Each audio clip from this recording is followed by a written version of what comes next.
put them back. Yeah.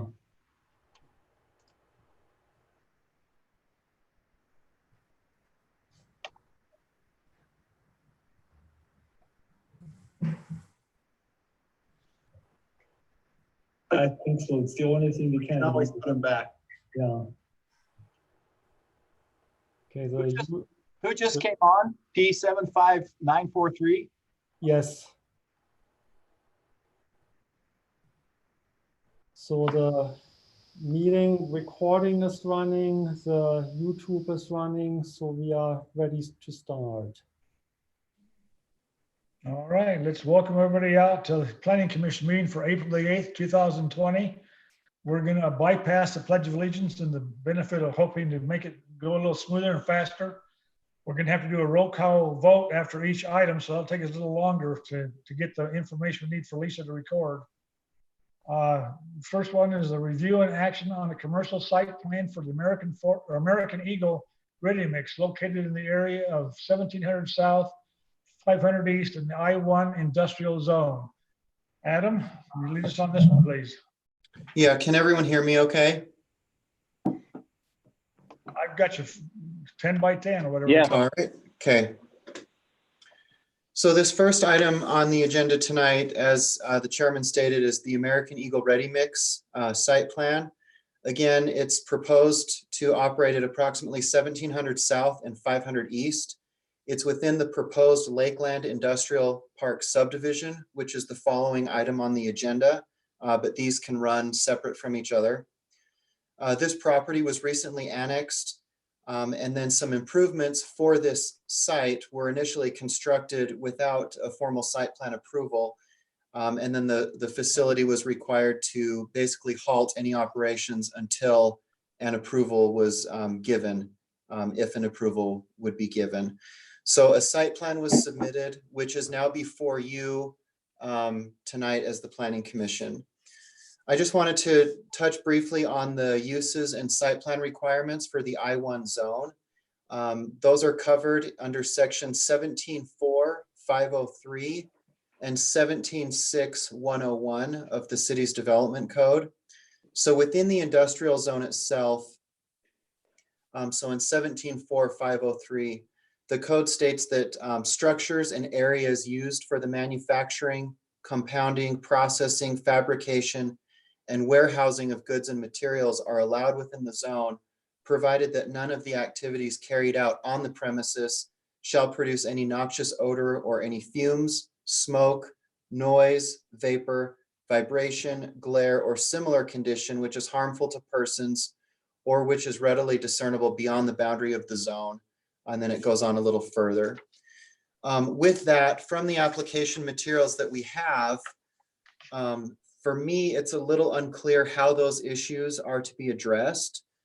As the Planning Commission, you can request that the applicant address those issues as they're outlined in the code and any mitigation efforts that would take place and how those would apply to this particular site. The site plan before you also illustrates a structure towards the north end of the property, also south of 1700 South. The I-1 zone does require a 30-foot front setback for structures, which would apply to this one adjacent to 1700 South. I would just ask that verification of this setback is met. And then there are a few small items under the landscaping provisions of the code that I would like clarified that the applicant could either clarify tonight or provide some additional information. And I've outlined those in the report. Again, those just deal with some of the landscaping issues. In 17.6, that addresses application materials for site plan. I've outlined what basically what the site plan shows and any deficiencies that may be there.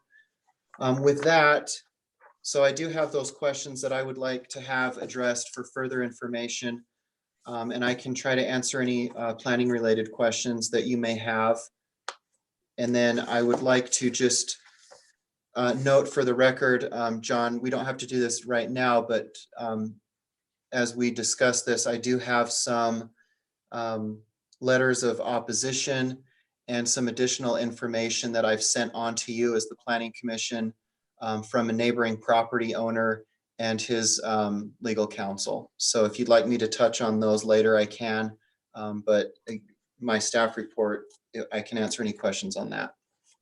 Any questions or comments from the commissioners for planning?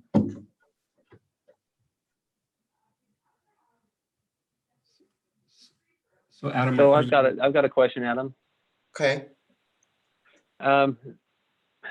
Just the way you read the way the code read about processing. I mean, it's pretty generic. Mm-hmm. So I mean that if we can pull that back up for just a second. Yeah. Sorry, I got to move the chat. Minimize the chat thing.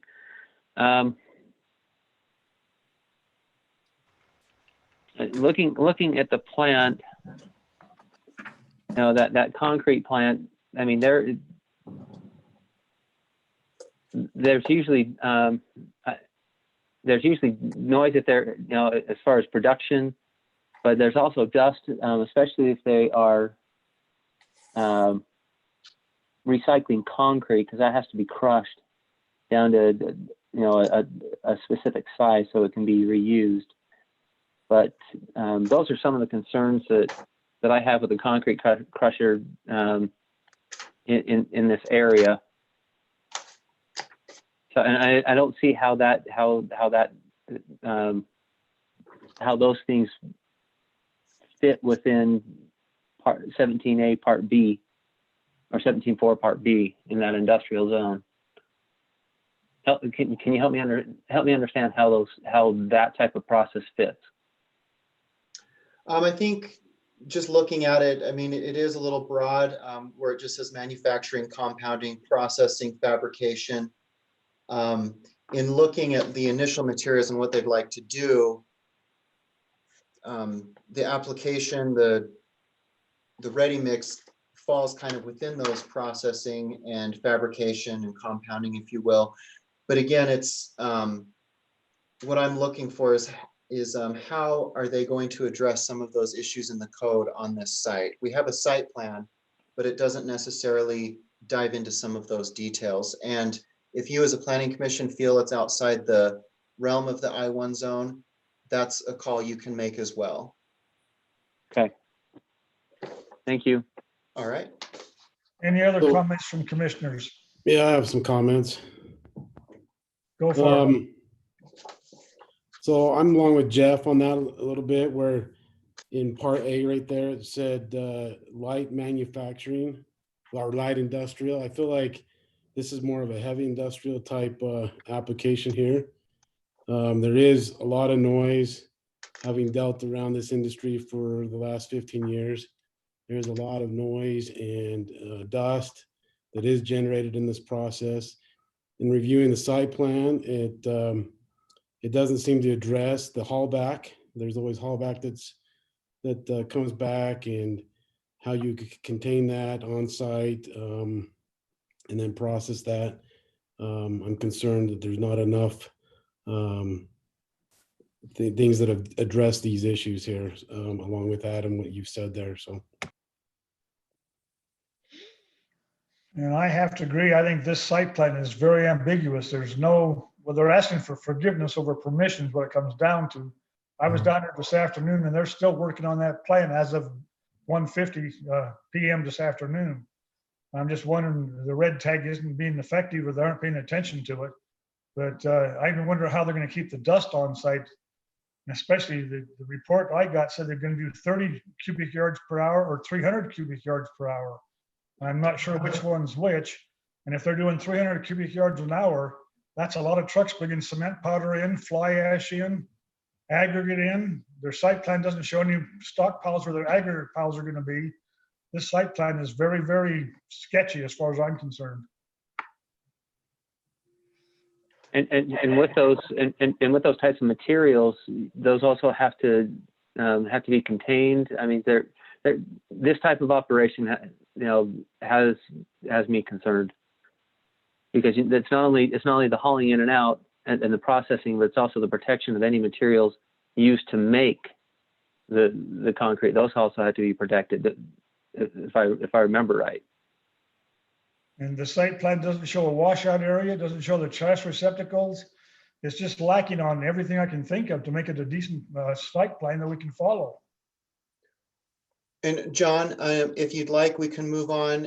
Engineering can address any comments they may have, and we can also allow the applicant to address us.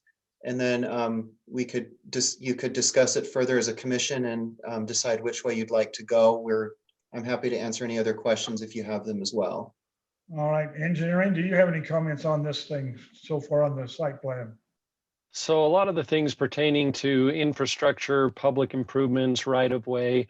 One of the things that you'll notice that's conditional in our engineering report is that the improvements, basically 500 east and 1700 south, the improvements that are required, street, curb, gutter, some utilities, they're shown as part of the Lakeland subdivision plat. That's the next item.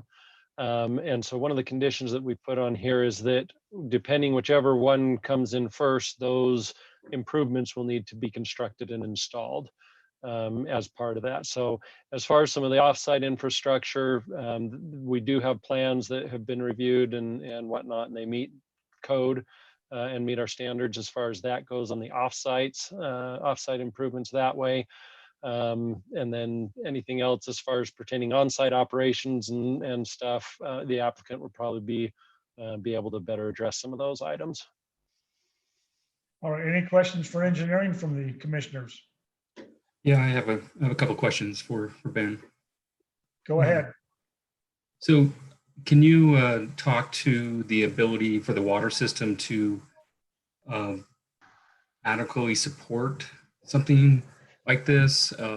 Is there enough capacity? Is there enough flow? Can it maintain, can the water system maintain overall system pressure, meet the peak day demands, meet fire flow, and so forth? Yeah, so as part of the subdivision plat, there will be some underground utilities bringing culinary water down here, pressurized irrigation water down here and so forth.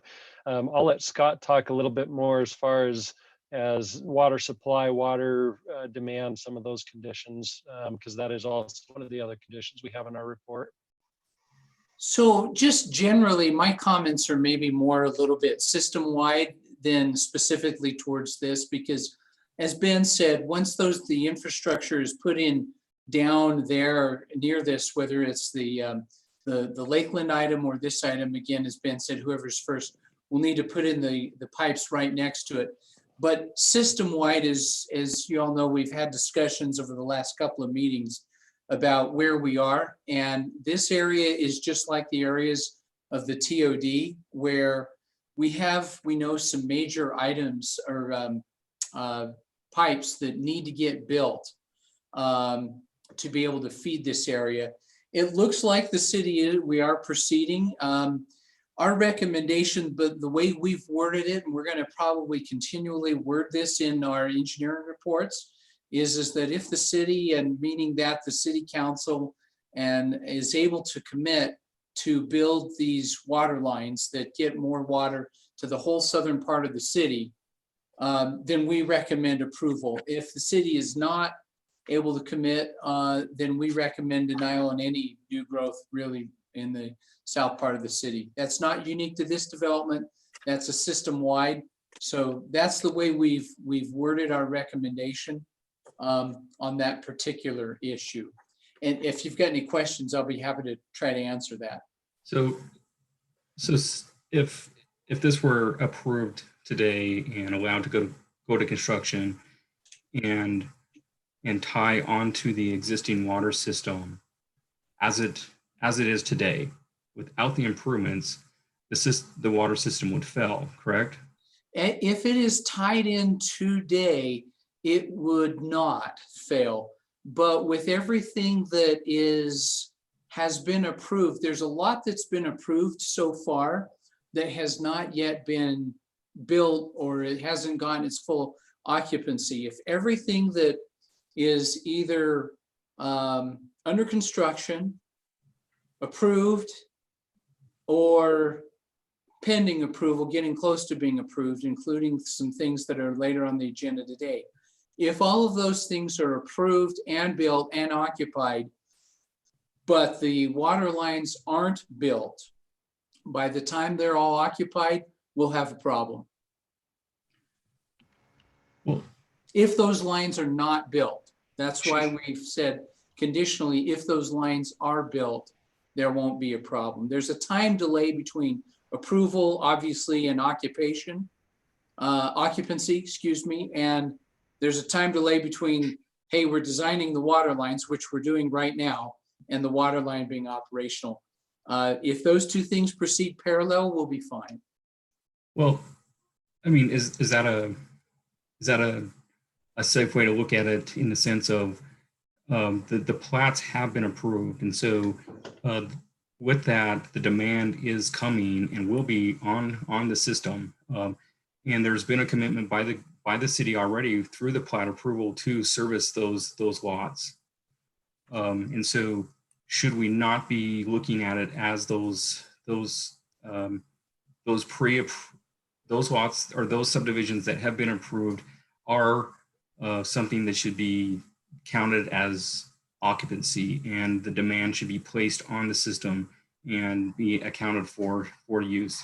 And they are. What I'm saying though is that the need hasn't physically hit yet. It's coming as everything starts getting occupied. But my point is, if we continue to approve additional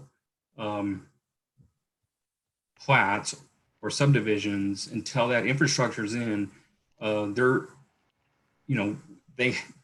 guess that infrastructure should be put in before we continue to approve plats and then move forward, it seems like. Well, and that's your call. I am comfortable if the city is really committed and we really are going to build those lines and fund them, then I'm comfortable with continuing to approve plats, knowing that the additional capacity is truly really coming and coming very soon. So the comment is if the city council approves it. I mean, that's a question mark. So when are we going to know if the council is approving that and it's moving forward, so that we can have a better ability to make a decision? I probably can't answer that. That's probably a question for the city council. I know, just maybe let me give you a little bit more detail about the process there. In fact, literally just a few minutes ago, I was finishing up my part of an application to the state, that I forget which agency, I apologize, but to be able to get a low interest loan to fund all of those water lines. So that's in the works, but obviously that's got to be approved, and the city council has to bless the borrowing of that money. And that's a process that's underway, but I obviously don't speak for the city council. I know at every budget retreat I've gone to, they understand this and seem to be on board with that we need to build these water lines, but they have not yet taken the formal action to accept this loan and get this. That's coming. That will take it to them, but again, I until that action has not formally taken place by them yet. Okay. Any other comments for engineering or planning from the commissioners?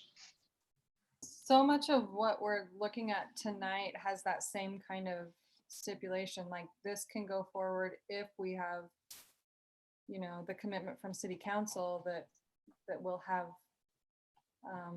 the things in place that we need for these developments. I feel like we need Christine, I that. can't hear you. I don't know if Oh. everyone else can, but Sorry, can you hear me? that's a little bit better. Well, I just feel like so much of what we're doing tonight has that same requirement that we need to have that commitment from city council before we can move ahead. And I guess I feel like Rod a little bit, like I feel uncomfortable making these moves without that firm commitment.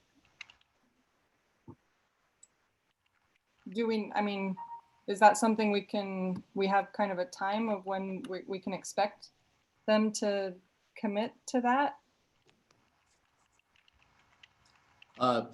I can't. Again, I know probably be in the next couple of months, month or two or three, that will take an item to them for their approval. But again, I can't speak for them. Christine and the rest of the Planning Commission, I think the way engineering has kind of prefaced that or given it a caveat is really wise, in that it doesn't necessarily bind your hands as far as making a recommendation or a decision, because what it is putting it kind of on the council that you're still free to make any recommendation or decision, with the caveat that if these lines are to be done, then yes, we recommend approval. And then again, that places it on the council. I don't think you need to feel kind of frozen in place at this point. I think because many of the items still move on to them for final decision making, and then they can see that in the minutes that it was discussed here at the Planning Commission. So I think that you're still able to move. Okay. Well said, Adam. And the commission, your recommendation could match ours if you chose to make that recommendation, use the same wording that we wanted, or I mean, I'm not telling you what to do. I'm just saying that is an option for you, that you could make your recommendation conditional, just as we did. So this is just what Scott mentioned a month or so ago that would be happening. That any of these future projects that come down the line would have this recommendation on there. And I agree with Adam saying there, Christine, that we can make that known when we make our recommendations to reference what Scott's saying there. I can appreciate that position. I truly do. That it's conditioned upon the infrastructure of the water lines going in. I feel like there's also a little bit of a disservice if they receive the approval and then they get stopped because there's not an ability to service it, and so there's somewhat of a false approval. Maybe that's a wrong term, but a sense that they received an approval and then they were unable to receive that commitment by the city. In this way, it's important to, I think, note that a lot of the items later on the agenda fall into this category, and that you're not approving it, the council has to approve it. Sure. You're just making a recommendation. Yeah, that's fair enough. And I appreciate that clarification. Yeah. Good point, Scott. We have to remember we're a recommendation body, and it goes on to the city council to make the final decision. Now, in the case of what's before you now, in this site plan, you are the body that makes a decision on this one. So this is one of those instances where the Planning Commission makes that decision for, yes, approval or no, or table. That this one is in your hands. So. Okay. And on this one, there is adequate water. I mean, again, if this is built, the system will handle this. It's with all the others that you'll see coming forward that there's an issue, hence our conditional recommendation on pretty much everything you see tonight with this question. Sure. No, I appreciate that. I do have one more question, unless someone else has more questions. So as I was just reading the letter, I forget the gentleman's name. There's a letter, an objection letter. They did comment on a traffic study and a traffic impact. I don't know if has engineering looked at the traffic and the demands placed on the roads. So one of the things when it comes to traffic impact studies in this particular specific project, basically whenever an applicant fills out the technical review committee form and applies for us to review their design and work it through the process, there is a box in there that identifies when a traffic study is required. For industrial uses, it's generally when it's over 100,000 square feet. Obviously, in this particular case, it was something that didn't meet that threshold and hadn't been required. But because of that threshold, but similar to John's question earlier, as far as, you know, how many truckloads are coming in, is it on the low end, is it on the high end? You know, perhaps that may be something that the applicant could give a little further information yeah, to be able to give an idea with that. You know, and if that's a concern of the Planning Commission, then that could also be something that could be included with any sort of recommendations. It seems like the traffic study would be twofold. One, demand, of course, but also the nature of the vehicles that are coming into the facility. You know, what's going to occur to the road and the road system, and is the existing road pavement adequate to support those vehicles? Well, And that's those what, are very good questions. You know, that yeah could potentially pose. You know, in this particular instance, it'd probably be good to have that information and to be able to find that out, and have the applicant provide that, you know, that additional information if that's the direction that the Planning Commission feels, that you would like to look at that, since it didn't meet the threshold that we generally require a traffic study. Okay. and that's why I brought up the fact about 30 cubic yards an hour to 300 cubic yards an hour. That's the product going out of the facility. And if they got 300 yards going out, they got a lot of bulk materials coming in also. So it's a matter of how much they're actually going to produce, whether it's 30 yards or 300 yards an hour. Any other questions for engineering? Can we hear from the applicant by chance? Is the applicant in the audience? Chairman, the applicant is in the audience, but I believe he has trouble with his sound.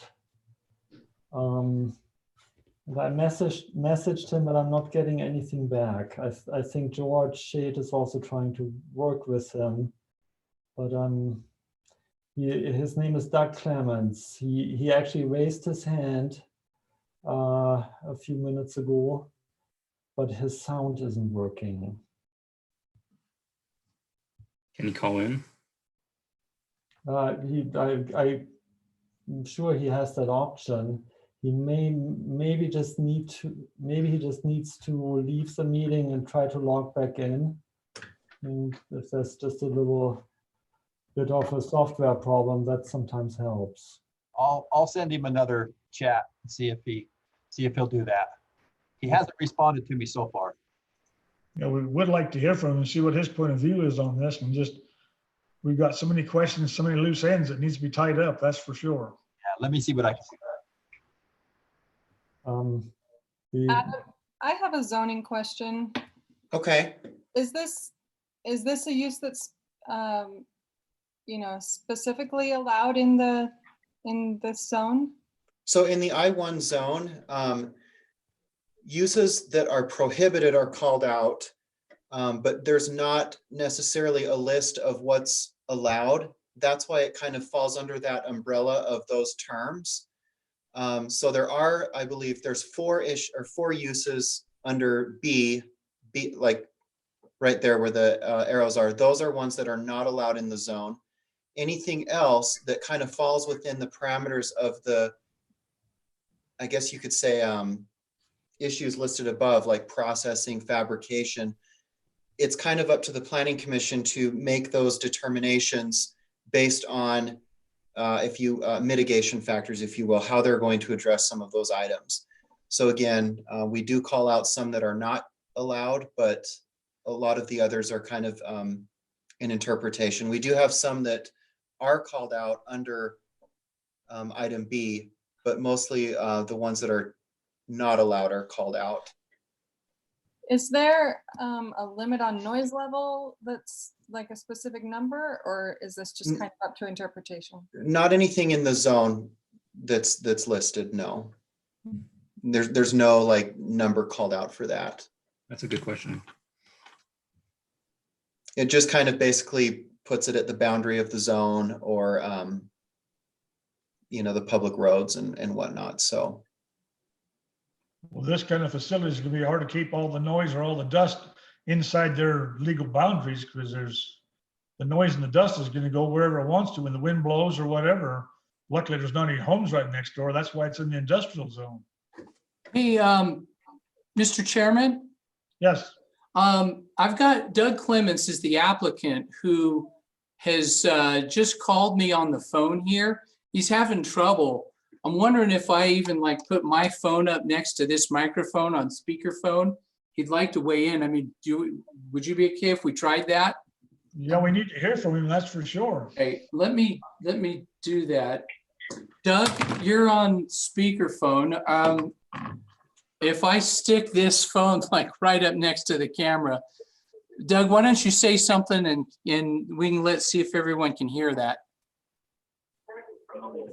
Okay, yeah, I'm just in a meeting and it's about looks like it's about a 10 or 15 minute delay from what you were just explaining to the committee. Oh, That's the YouTube. So can you hear me? Yes. Yes, Yes. Doug, were you able to hear that? No, I couldn't hear I couldn't hear what the response was. Yeah, they said yes. Okay, all right, So they were able to hear you. okay. Little old school here, but Okay. let's see if this works. Scott, No, can you maybe it's recommend unfortunate. for him I've been trying to to work with log the out of system, I Zoom and can't log get back a in? voice. I'm texting, but evidently you're not seeing that either. So Doug, people were able to hear you if you just make sure you speak plenty loud. And Okay. I think they'll be able to hear you and hopefully you'll be able to hear back through my speaker here. Okay.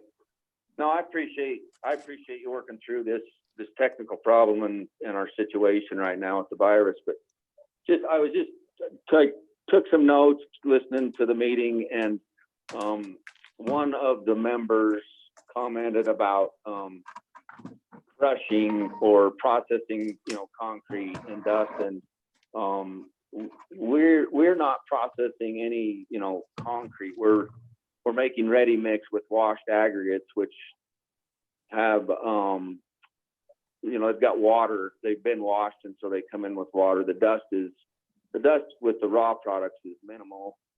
I do have an air quality permit already secured through DEQ in the state of Utah, and we have all the equipment needed to maintain our dust and dust control. So that's one thing. On that site plan, the site plan that you have seems to be a little bit I don't think it's the latest site plan.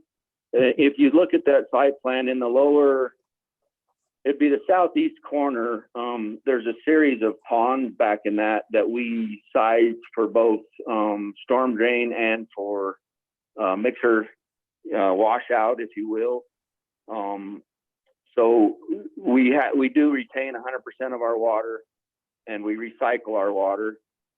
The other comment with regards to water is we believe that the current use meets the city's volume, and but we also have an alternative option for 2 wells that we have that will service that property. So the intention is to use well water. In the event the well water is not available, supplement with city culinary water. I'm just trying to think and address all your questions. We did the traffic study that's required to achieve the building permit. We gave the engineer all the information that was required, and he calculated the traffic and stamped it and is ready for building permit. That's when they asked for that. The other, trying to answer some of your other questions, the zoning that's there is there's already a batch plant. I mean, there's a batch plant that's 300 feet to the east of us that does the exact same thing. and that batch plant is actually bigger and can produce more concrete than the batch plant that I'm putting up. One of the committee members, wanted to know about, is it 3 or 300 yards an hour? The typical load, early morning load, you'll probably exceed about 100 yards an hour, but on an ongoing basis, it's, we'll average about, 60 to 70 cubic yards an hour.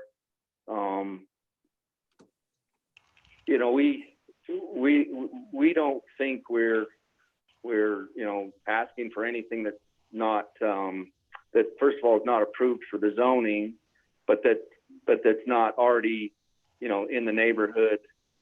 We do know there's some objection. We've been involved with building other batch plants in other cities, and there typically is objection.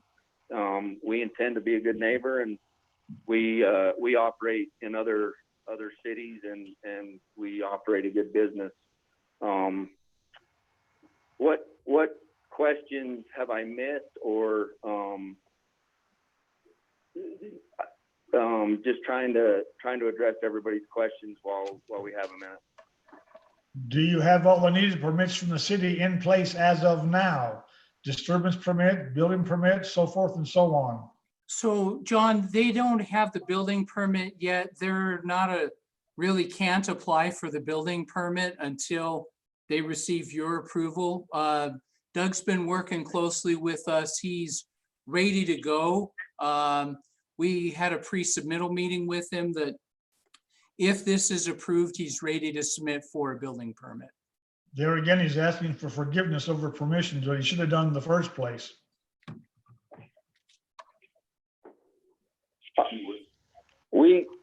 I understand your concern, and I do I understand what you're talking about. We between a rock and a hard spot with the annexation of Utah County into American Fork City, and just the whole timing of the whole process. We've complied with obviously all the engineering. What we're building is not to be taken lightly, and we've complied with all the engineering and inspection to this point. I heard a comment earlier that we were, that there was some activity going on there today. So there's a few safety items that we felt necessary to, to secure. And, with the exception of, some safety rails and some ladders and things in the event somebody wants to go climbing around that plant, we secured those things. We have a full building permit package ready for submittal, and which has been gone through. Scott and his team have helped me out to get that ready and make sure that it's up to speed with all the questions that you all have. From an engineering standpoint, Doug has given us all the information and things that we've asked for through this process. And Mr. Chair, one of the other things, just to maybe shed a little bit of light. So there's two different types of traffic impact studies. Basically, there's one that kind of goes into more depth, of what all's coming to the site, where the left turns, the right turns, that type of thing. And then for building permit fee calculations, there's just a simple, usually it's a couple page memo that identifies a trip generation of how much traffic this particular type of facility will generate so that you can calculate the building permit fee. So just going back to Rod's earlier question, as far as, what sort of traffic study, it was just basically the only thing that was provided to the building department, which is required to calculate the building permit fees, was this is about how many trips that this particular facility is anticipated to generate to calculate those fees. As far as addressing condition of, any e-cells on the road or pavement sections or anything that way, that wasn't included with that. So if that was still something that, if you had any questions or concerns that way, that's what has been provided, which is separate from the typical full-blown traffic impact study that we would review on the engineering side. Well, my biggest concern is here is it's already almost ready for operation. And it's been redlined by the city because they didn't go through the proper procedures to start with. I just think it's, if we're gonna have ordinances and we're not gonna enforce them, why bother? This plant's already up and going, or all up and, above ground, it's all put together and ready to roll. All of a sudden the city finds out they haven't even came to the city to get permission to build the thing. I think they ought to take it down and disassemble it and start over again until everything's in place. If I had something to say about it. I think he's taking the city for a ride. If we've got ordinances in place, we ought to enforce them. If we're not going to enforce them, let's get them off the books. That's just my feeling. I'm just one of the, the commission, but this seems like he's asking for forgiveness over permission right from the very start. He ignored the city completely when he built the plant. Now he wants to get it going and operational. How's the other commissioners feel about it? I understand your concern. The one thing that and again, I understand, and in my defense, the only construction that we've done that would require a permit, and I understand permits, is footings, because the batch plant itself is a machine. It comes from the factory the way it is. It's built for our seismic zone. We have all the engineering on the plant. It's nothing that's inspectable.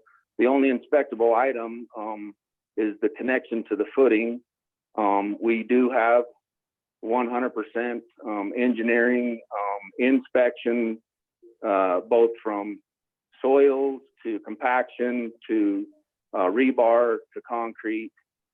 And I mean, in reality, again, I understand your concern. It's no excuse, but in reality, the only thing we've done is poured some footings. We do intend to build an office and a shop there. You can see the future. That will come with a full building permit.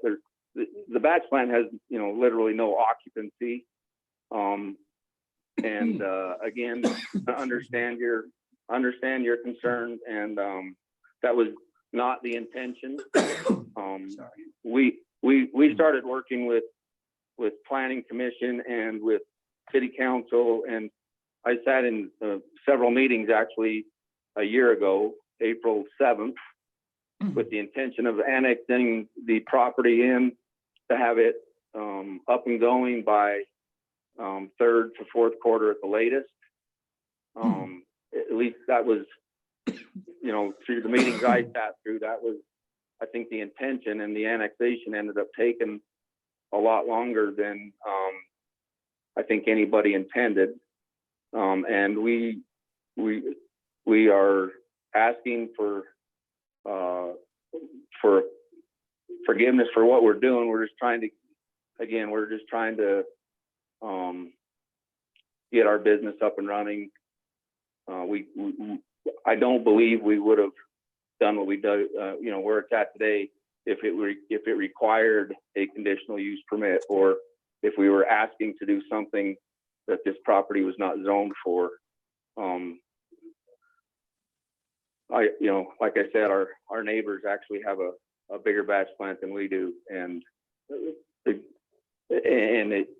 in this zone, in where we're at today, within 2 square blocks, we have a batch plant, we have a fuel mixing station, we have a sewer plant, we have a landscape center, we have oil, they're refining some oil. They've screened topsoil down in this area for 25 years, and I don't think we're asking to put up our type of business in an area where it's not warranted. One thing I wanted to make comment on the traffic study and the comments there. We are 1 mile west of the interstate. We bring in fully loaded aggregate trucks, with rock and sand and cement and fly ash that come in, intrude into to where our plant is. It's 1 mile. And I, 90% of everything that I produce will exit out that same road up to I-15 and disperse. So in reality, this is in ready mix world reality, the impact with heavy trucks to anything in American Fork City is very, very minimal, and it's not around any residential homes. There's no schools, there's no churches, there's no those type of structures where we're at. It's sheerly an industrial park down here, and I apologize, but at the same time, we've been trying for a year, and I may have not done everything exactly right, but I think we'll be a good addition to American Fork. I've got no heartburn with you being in the things that we bring. I think I've got no heartburn with you being in the industrial zone. That's right where you belong. And like you said, there is another batch plant just to the east of you.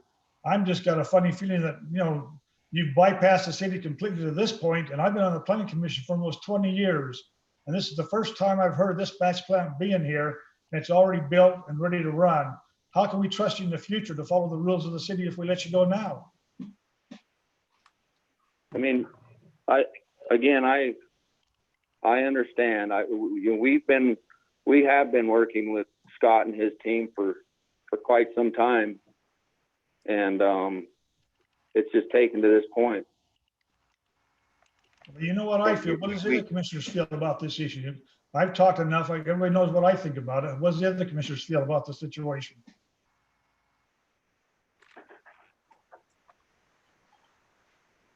So I have a question. The other batch plant, the Altaview concrete batch plant that's to the east, what is that the same zone? Yes, it's over next to the green waste. Right, but it's I-1, right? It's all part of the industrial zone, yes. So like I said, So we've already established so there's already established precedent as far as okay. I have a that was my only question. Christine? And some of the concerns were about just the effect on, and he talked about keeping his dust and things like that. Then in the packet material, there were also a couple things that I had questions about.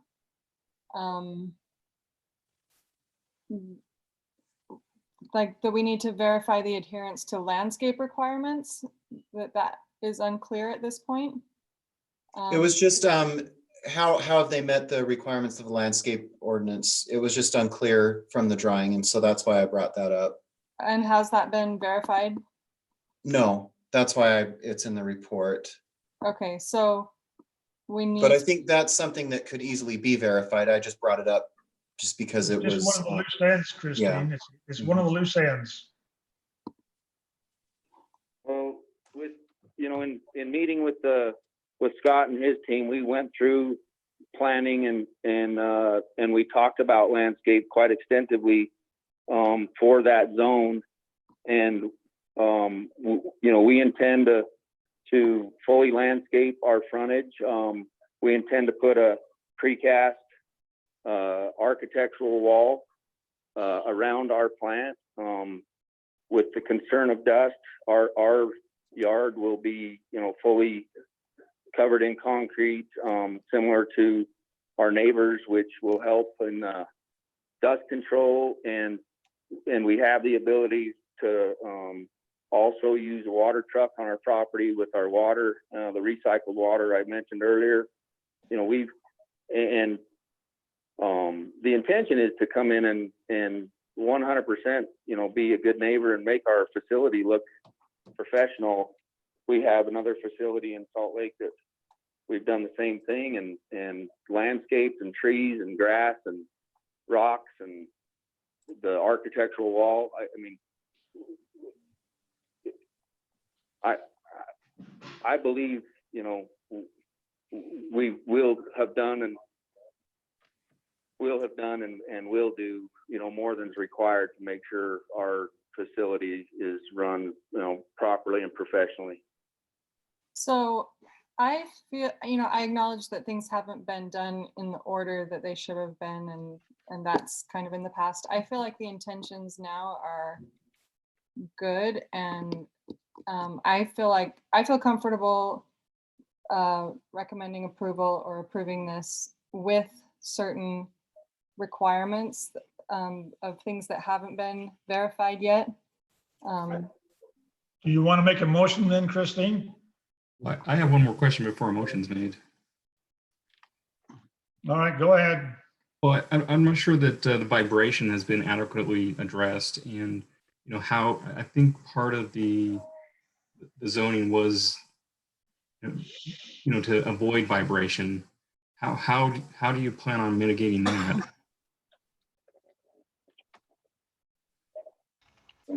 Sorry, I don't understand your question. My question is, how do you plan on mitigating the vibration that the plant's going to generate, or even the I guess the trucks will be generating vibration, but part of the code is no additional vibration. I'm not aware, you know, of any vibration that will generate that. That, I mean, the plant sits on a 3 foot thick, you know, concrete foundation currently that's full of steel, and I mean, if you're talking about the truck traffic, you know, the trucks that, you know, currently deliver the concrete or the rock and sand and raw materials, I'm not aware of any concern, or I've never had that question. So I guess you're suggesting that the plant in and of itself, based on being fastened to a foundation, will not generate vibration. Is that what you're saying? Yeah. No, the plant itself is called a wet batch plant, and so the rock and the sand come together through a scale, and then they go into a barrel, and the actual concrete that goes into the truck is wet. It's pre-mixed, and so there's very little to, you know, no vibration at the batch plant. It's got a rotating barrel that's, you know, pretty scientific the way it sits there and the way it tilts, and then the wet concrete goes into those trucks. I mean, if that would be the only vibration, you know, the truck's driving down the road, but that's not that's not generating vibration that any of our neighbors or really anybody that I've come in contact with or have had any complaints of. Okay. Yeah, I can't see where we're making more vibrations of the plant to the east of them, and that's already there. Yeah, it doesn't make that much. Well, if it made vibration, it would tear the machine apart, the plant apart. It has to be balanced and stuff like that. So I worked 100 feet from a batch plant for 7 years, and there's not vibration generated by the plant. Okay. I have to agree. Christine, did you want to make a motion then? You need to move John, on. Yes. if I could just, I sent you guys attachments with emails earlier this week. I just wanted to make note of opposition from neighboring property owners. I know this is not a public hearing item, but I just wanted to make note that those were sent earlier, and that you had an opportunity to look over those. And if you had any questions on what you received, but I just wanted to make note of that opposition. Right, the public hearing comes on the next item, actually, on the preliminary and final plats. Yeah, but what you received was for the site plan, not the subdivision. And again, this isn't a public hearing, Right. but there is just the Right. opposition that has come in for this particular item. Yeah, then let it be noted in the records that we do have those opposition letters from Roderick and so forth. And I just wanted to make sure that those were sent out to you. I sent those as soon as I received them, when I received them, so.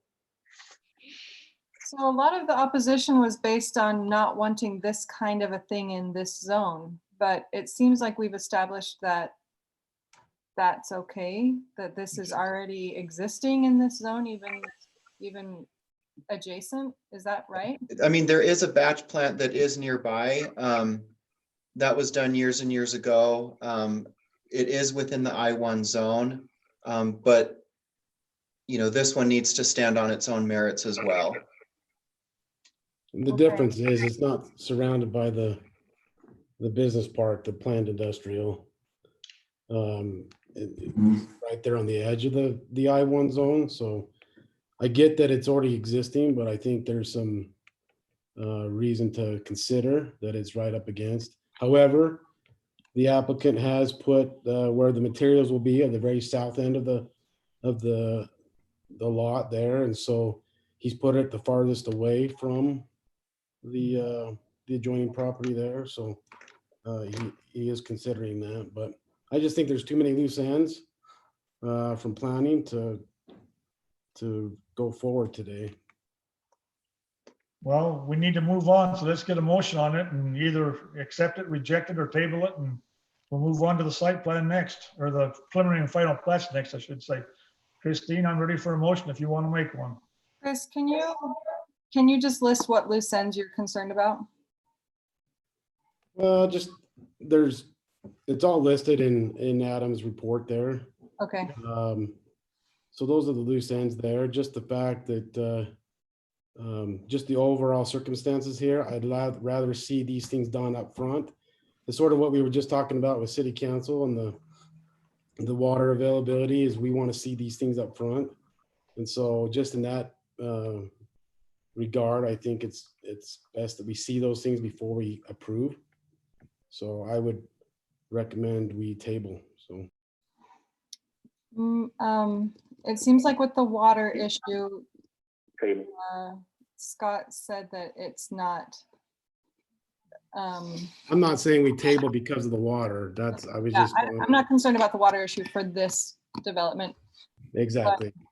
I kind of feel like we could err. I mean, like right now in the city and in the country, everything is on hold, and I would just love to be able to move something on and not have one more thing on hold and just let somebody like start their business.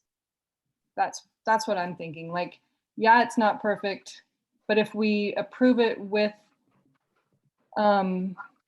with stipulations that certain things have to be in order before they go ahead, then they don't have to come back to us again. They can just get it in line and go. So Whichever way you want to handle it, let's get moving. I'll just make that motion that I move that we approve the American Eagle Ready Mix development with the what's the word I'm looking for? Subject to any findings? Yeah, with the condition that I'm just going to list off all the landscaping things that are not verified yet.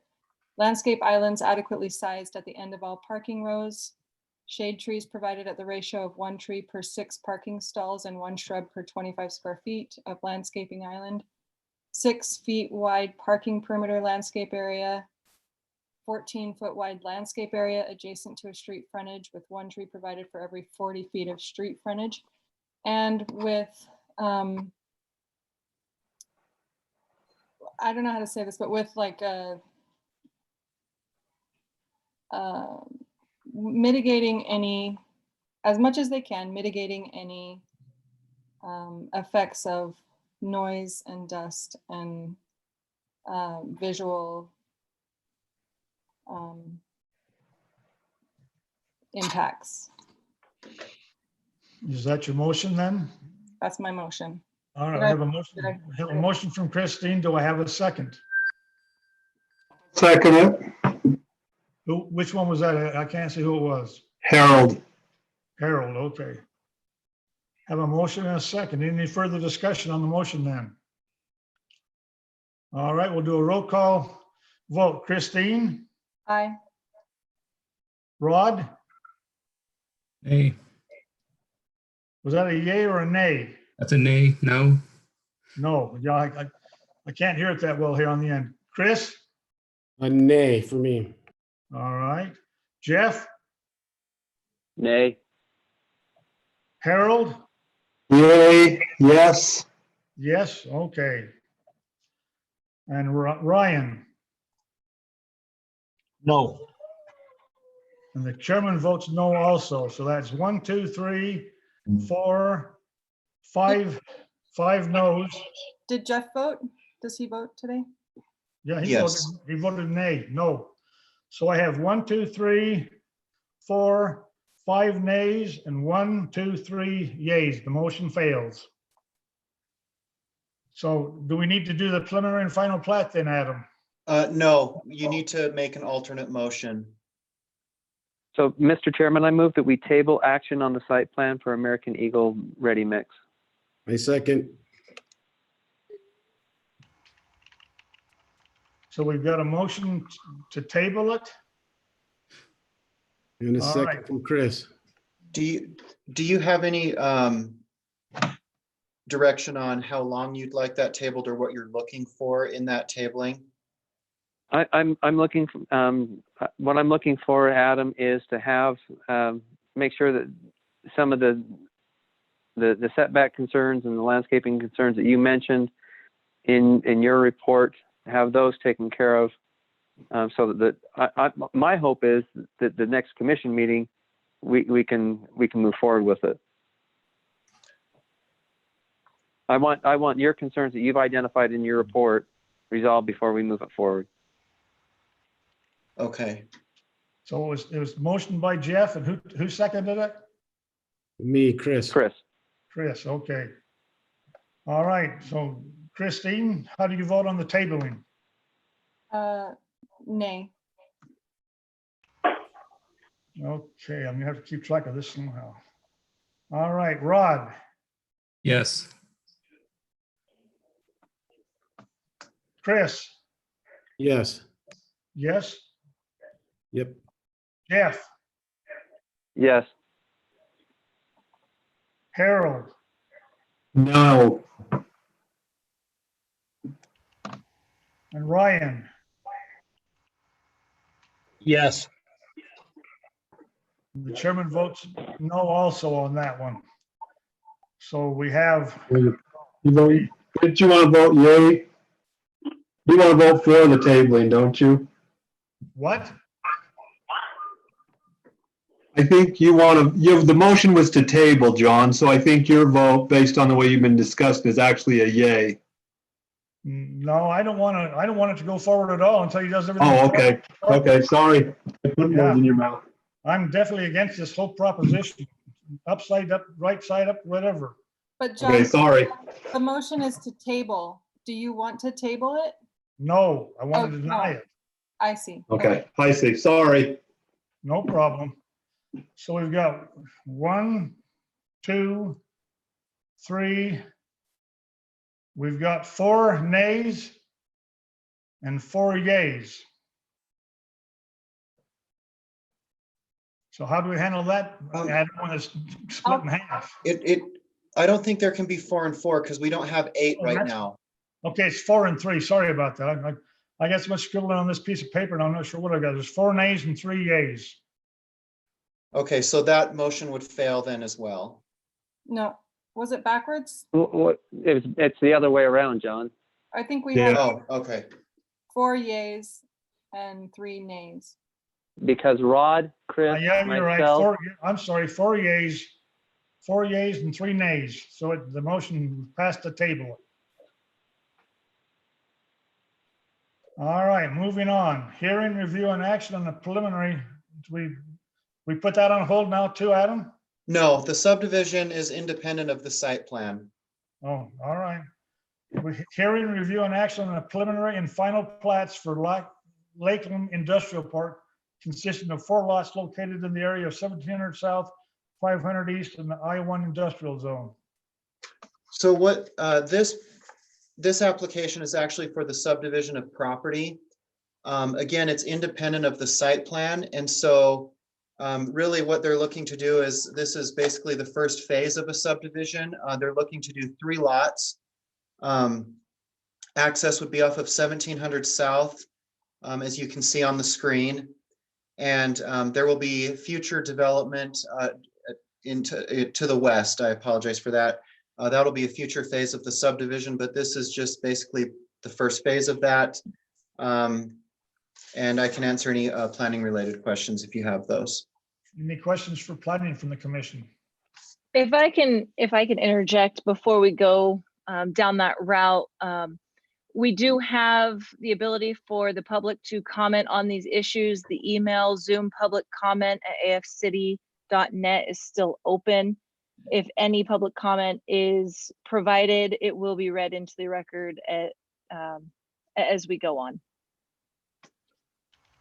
That'd be Thank part of you. the public hearing process, right? Correct. Any other comments from the commission? We do have some comments in opposition to this, but it had to do specifically with the concrete plant, right, Adam? Yes, those were the letters that I referred to a little earlier. But we haven't had Unless there was something that came through the bulk email on this particular item. But we've had no comments on the subdivision part of this process. As far as I understand, we just had the one we denying one person was against it as far as the batch plat, but there was no comments made in that about the subdivision of the property. Looks like the comment that's on your screen is related to the site plan, not necessarily the subdivision. And then those comments were given to you and you could review those in depth, but that again, that was for the site plan. This is the subdivision, so.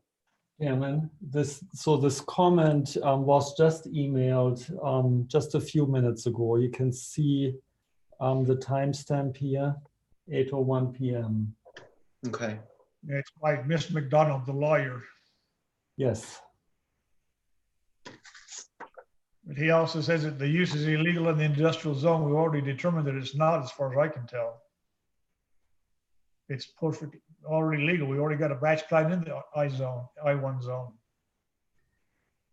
I don't know what the city's legal counsel, I guess, has urged us. If I believe in advance that items that come during the meeting need to be actually fully read into the record, is that correct? As long as we're summarizing the comment and we're putting it on the screen for the commissioners to read, either way, but a shorter comment like this, I do believe we should just read it into the record.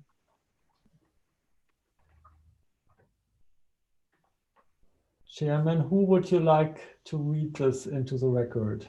Would you read it, Vendeline? It's half covered up by pictures on my screen. Okay, sure, I can read it.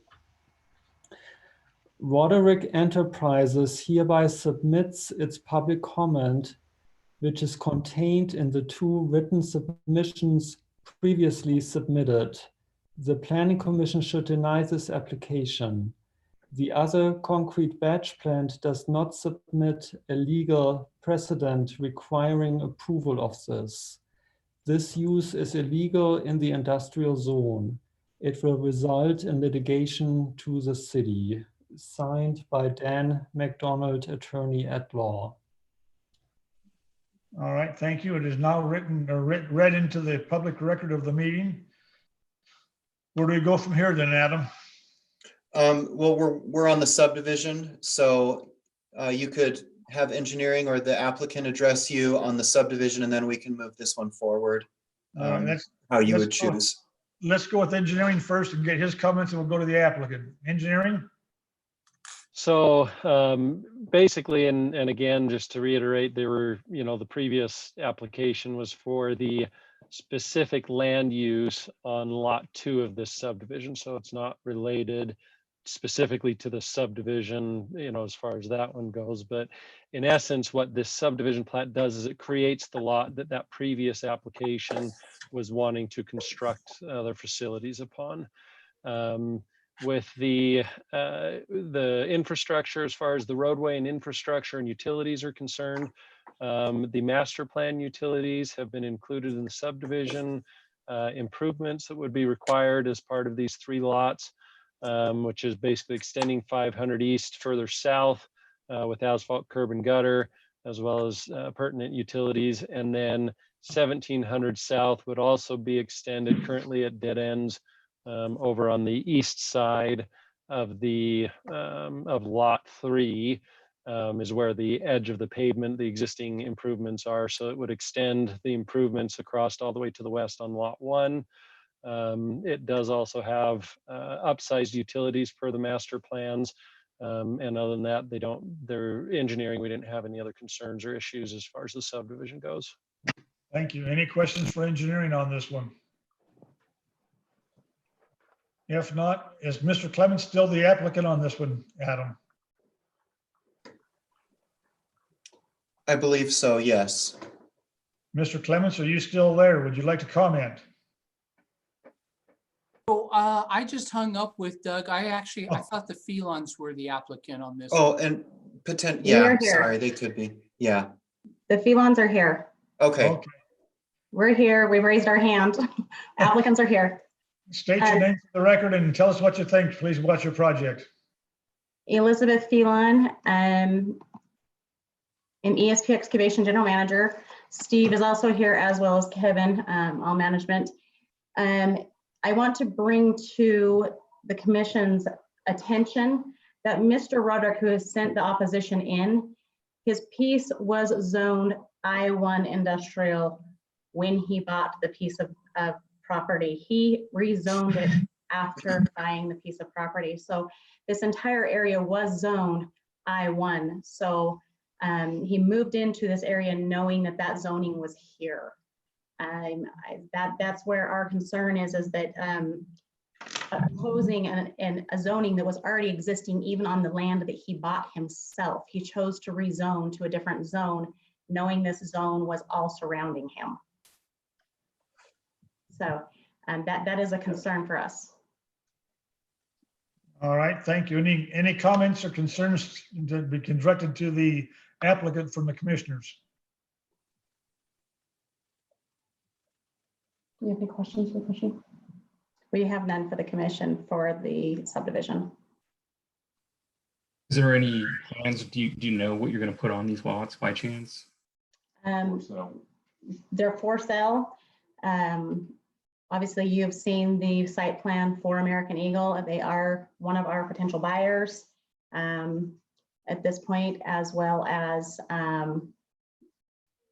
the other lot, the other 2 lots. They're all show interest for people like landscapers and other people that would be affiliated in an industrial zone. We've been contacted by approximately 15 different buyers for these pieces of property. You mentioned these people that they built the Eagle ready mix and haven't bought the property yet. Is that correct? There is nothing built on the property. What you see on the property is a piece of machinery. It is not a building. It is a piece of machinery similar to what we have on our property. We are zoned, we are permitted. Our business license says we are an excavation company and a topsoil screening company. Right on our license from the city. We screen material, which is also a machine, very similar to what the machine is sitting on the property that American Eagle has put on the property. It is a machine, it is not a building. They have not built anything, they have put a machine on the property. You're calling the batch plant a machine then, right? It is a piece of equipment. It is not a building, it's a piece of equipment. It is a piece of equipment, the same as what our screen plant is. Our screen plant is mobile. The batch plant is mobile. Any batch plant is mobile. If you go to the interchange or the exchange, what they call the exchange in Lehigh, you will see several batch plants that are pieces of equipment or machinery. They are things that are mobile. A building is not mobile unless it is completely picked up with I-beams and put onto a truck to move. Machinery is mobile, just like our screen plant is mobile.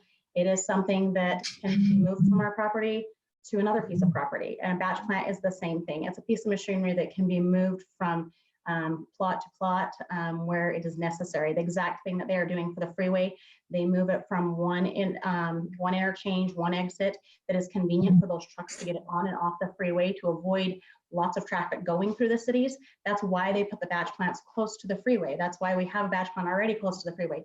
It minimizes traffic. So it is not a building, it is a piece of machinery. And yes, we did allow them to put a piece of machinery on the property. All right, I have to agree. I know I worked at a large dam in Duchesne County. We had 4 batch plants on the premises, and they all are gone now since the dam is completed. Yeah, So you are exactly. correct. It is a piece of machinery. It is. Any other questions or comments for the lady from the commissioners? Doesn't seem to be any other. Are we in the point where we can get a motion on this one then from someone, please? Yes, Mr. Chairman, I move that we approve the preliminary plan and recommend approval of the final plat of Lakeland Industrial Park, Plat A, with the findings and conditions listed in the staff report and subject to any findings, conditions, and modifications listed in the engineering report. Thank you. I have a motion from Chris. Do I have a second? A second. Who was that? Ryan. Ryan. Okay, thank you, Ryan. Have a motion and a second. Do I have any additional comments? If not, we'll do a roll call vote. Christine? Aye. Rod? Yes. Chris? Aye. Jeff? Aye, yes. Harold? Yes. Ryan? Yes. The chairman votes yes also, so the motion passed unanimously. Thank you. Thank you. Thank you, Commission. All right, moving along. Hearing, review, and action on the amended preliminary and final plat for Dixie Farms Plat E1, E2, F1, and F2 located in the area of 900 West and 900 South in the PR 3.0 planned residential zone. Adam, would you lead us in this one, please? Yes, thank you. So these plats, they're basically a redesign of existing plats. Really what's been done, E1 through F2, basically the units have been clustered around 900 West in order to kind of provide a more open corridor, if you will, for kind of the trail and sidewalk to go down 9th West towards Utah Lake. They're not asking for any extra units. They're utilizing what they have in the zone, just kind of redistributing those units, especially along the 900 West corridor, and then east and west of 9th West will be single family homes, but right along that corridor, they're asking to utilize the townhome option within the PR3 zone. The density is basically as it was. Again, they're not asking for any extra density. They're just redesigning what they have. They feel that this is a better product and would be more visually pleasing as one goes north to south from the TOD down towards Utah Lake. Just kind of have that open corridor along 9th West. I can answer any questions if you have them. All right, any questions for planning from the commission? Adam, if I can interject here, I believe we received a number of comments on this one. Is that correct? I don't know if it was this one. I think it was the following one. Okay, then I will. But if it is, if we do have any for this, we can pull those up. There are. Okay, yeah. There were 2 comments for this one. Okay, if the individual who sent the comment in can be identified and a brief synopsis of the comment. Vendlin, do you have that information?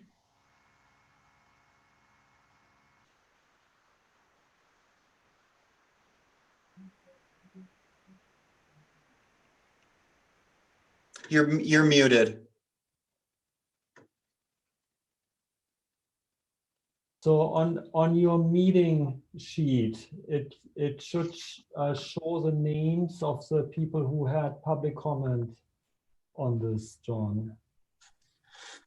Well, the information, my computers or my printer's down, so I can't get the information. That last one you sent out today. I know Carolyn sent some pictures in and a couple of comments. And I think she was on this one, but I know she's on the second one too, on AF10. Yeah, It was Carolyn Lloyd and Teresa Chadwick that both made emailed comments about this development. and I believe those comments are meant to really address all development in that area of town. If we can just include, so we have the names, basically a brief synopsis of it was in favor of, or it was, you know, it was in support of, or against. They were both against, mostly because of heavy traffic, as I recall reading the comments. Water issues, traffic issues, density issues. Perfect. Table liquefaction. Yeah, they also said water table and liquefaction. Perfect. We just need to make sure that that brief synopsis is on the record. That's all. Thank you. All right, thank you. Engineering, any comments on this project? Yeah, so, and I could partially address some of the public comments and questions in regards to some of those particular items that were brought up. So in essence, as far as some of the public infrastructure, the roadway, the utilities and so forth, some of the roadways adjacent to this project are for utilities accordingly to, and these as well. Interior roads are all local roads, so all of the requirements of the standards and the master plans as well. As far as the liquefaction concerns, some of the information is like hey, can you hear me okay? You're kind of cutting out. You're breaking up. I just got a notice that my internet connection is unstable apparently. What that means. But I show I have a full signal. Is it any better yet? There, it's better now. Okay. So the liquefaction, this particular developer had several geotechnical reports that were completed for their different developments. Some of them, all of them have been peer reviewed by third party, just to make sure they conform with sensitive lands ordinances and that there aren't any other issues that way. And so some of the description that was given with the liquefaction concerns, I think the original geotechnical report had identified various clay layers above the silty layers. So that's why they didn't feel that it was a liquefaction concern. As far as roadways, so with this particular property or project and a lot of the other ones down within Dixie Farms, 900 West is the primary access. And so 900 West would be required to be constructed so that you can get down to these developments as the primary access road. And then additionally, it also has connections over to 620 South that ties over into 570 West that provides their secondary access roads to that as well. And then obviously with 200 South, and I'll just give kind of a quick update as far as where we're at with the plans. We did receive all 131 sheets in the plan set, I believe, for 200 South with the 60% drawings that we reviewed internally, provided some comments and feedback back to the consultant that's doing the design work on it. And they're continuing to press forward with finalizing those plans so that beginning of summer or so, we should be able to have those plans finalized. That would create a bunch of improvements, or at least have the improvements available and designed for 200 South. You know, that I know is a lot of concern as well for the residents down there and some of those that had made their comments. So any comments that I missed that I didn't address, I think I hit all of them. So unless you have any other questions, I'd be happy to answer anything. So Ben, sorry, go ahead, Christine. Okay, I just have a 200 South question. You know, based on your guess, when would that be completed? I know that's a really lame question. And So- also, how does that fit in with when Dixie Farms, when that would be completed, you know? Right. So I can answer some of those questions, and some of them, it depends. Basically, I don't know what Ardero, they're the developer of all Dixie Farms plats A through F, that have either previously been approved or that are up for reapproval tonight. I don't know the timeline of which plats they'll build first. Generally, the requirement is that whichever developments come in first, you're going to have to build 900 West with, as part of those. That would obviously take several months of construction and whatnot as well. So as far as how soon homes would be built, I can't really answer that one just because I don't know the developer's timeline. But they also, not just with Dixie Farms, they also have several other developments along 900 West, some that are up for approval or for consideration tonight for recommendations, as well as others that are working through in the TOD that are administrative staff level approvals that they're working on. So I don't know what their end all plan is as far as we'll build this one first versus that one. But either way, any of them, you're going to be still looking, months down the road before you have roads and infrastructure. And then building permits can't be issued until some of that infrastructure is in place. And then you'd have on top of that the additional time to actually construct the buildings. So there's a little bit of time, even if they had everything ready to go, with everything on the engineering development checklist and bonding for improvements and so forth. You wouldn't see anyone moving in or anything like that for quite some time. How does that relate to 200 South? As far as, go ahead. You can finish. Okay, so as far as 200 South specifically in that timeline, we're looking at having the plans 100% completed, designed, beginning of summer. We'd then be looking at putting it out to bid. As far as construction timeline goes and whatnot, some of that, it would just depend on funding, on city council, on some of those decisions. But as far as being able to have plans that are ready to be bid upon, summertime is when we'd know that. And so we'd be able to get bids back from there. And then at that point, it'd kind of be in the hands of city council as far as construction timeline. I don't know, Scott, if there's anything else you want to add to that as far as that goes. So are you hoping that 200 South and is finished before construction starts on Dixie Farms, or is that not likely at all? So some of the infrastructure, maybe it'll be concurrent, but it just depends on how soon they do stuff and what portions that we end up constructing, once the 200 South plans, once we've gotten bids from the contractors and whatnot that way. But so it may be concurrently, we may have some stuff before, it may not be before. One of the other things that, as we've discussed, and I know that some of the concern has been with backup in traffic and so forth on 200 South, the way that we identify if a road fails or not, there's different levels of service. And as we've continued to work with our traffic engineer that we've hired to do the traffic study for the trip generation study for the overall TOD area, I posed that question to them, within the last couple of months or so. And as far as existing conditions go, level of service, whether it's A through A, B, C, D, F, it hasn't gotten to the point that it is failing yet. Are there delays? Yes.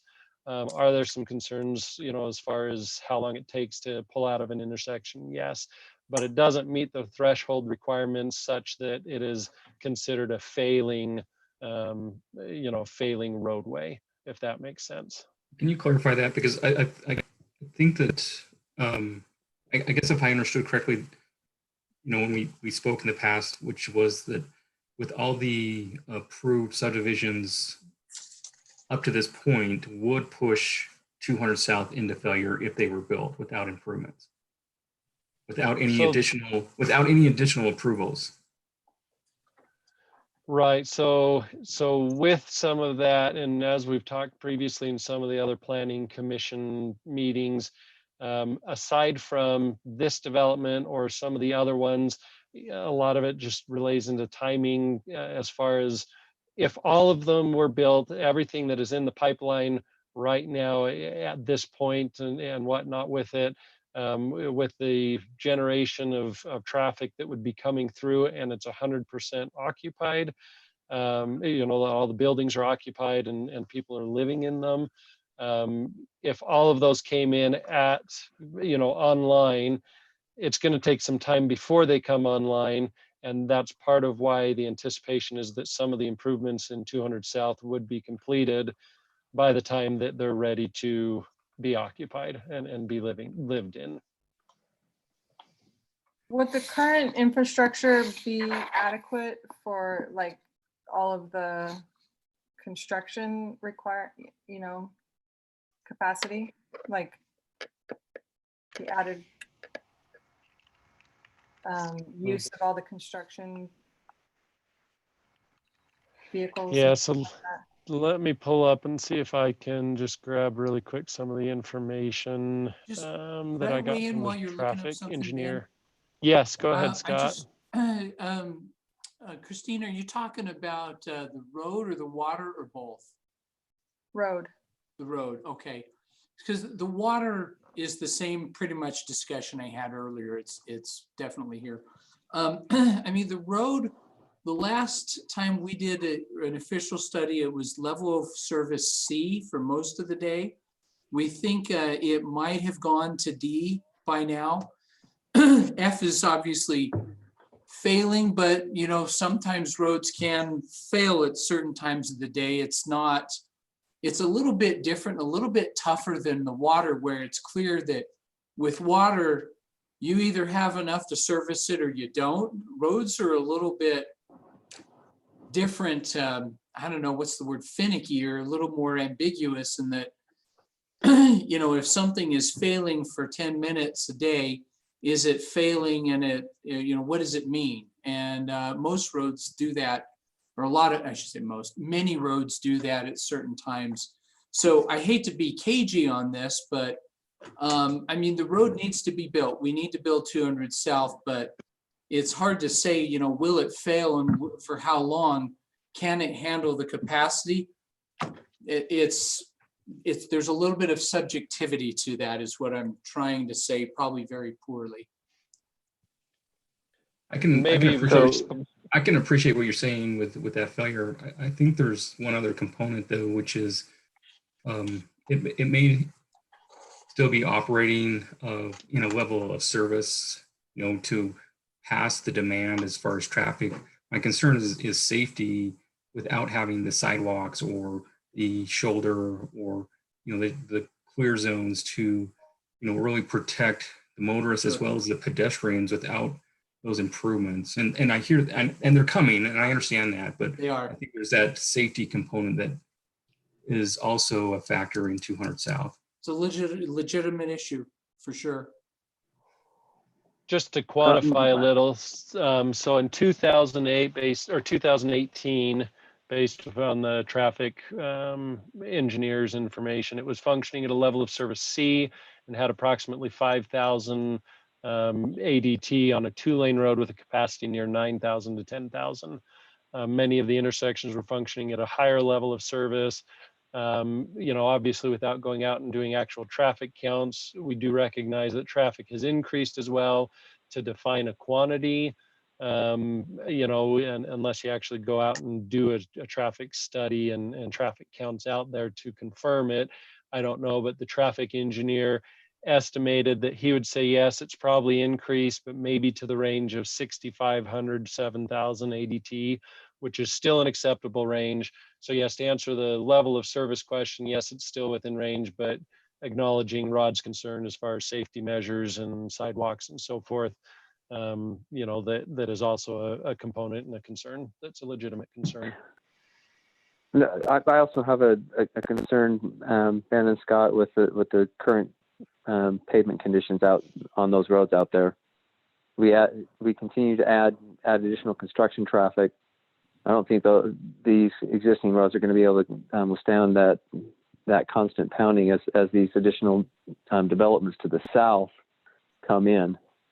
I get that, you know, the requirement is to get 900 West built, but that in and of itself is going to take some time, and so I'm also concerned about the wear and tear on our existing pavements that are out there.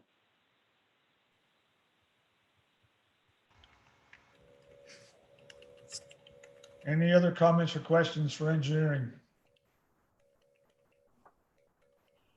If Not for engine, well, go ahead. I guess I'm just wondering, like, at what point we hold back on development until infrastructure is there. Like, is that a reasonable thing to do, or is it intended that it all just kind of comes together kind of concurrently, kind of, you know, maybe before, maybe after? Which comes first, the chicken or the egg?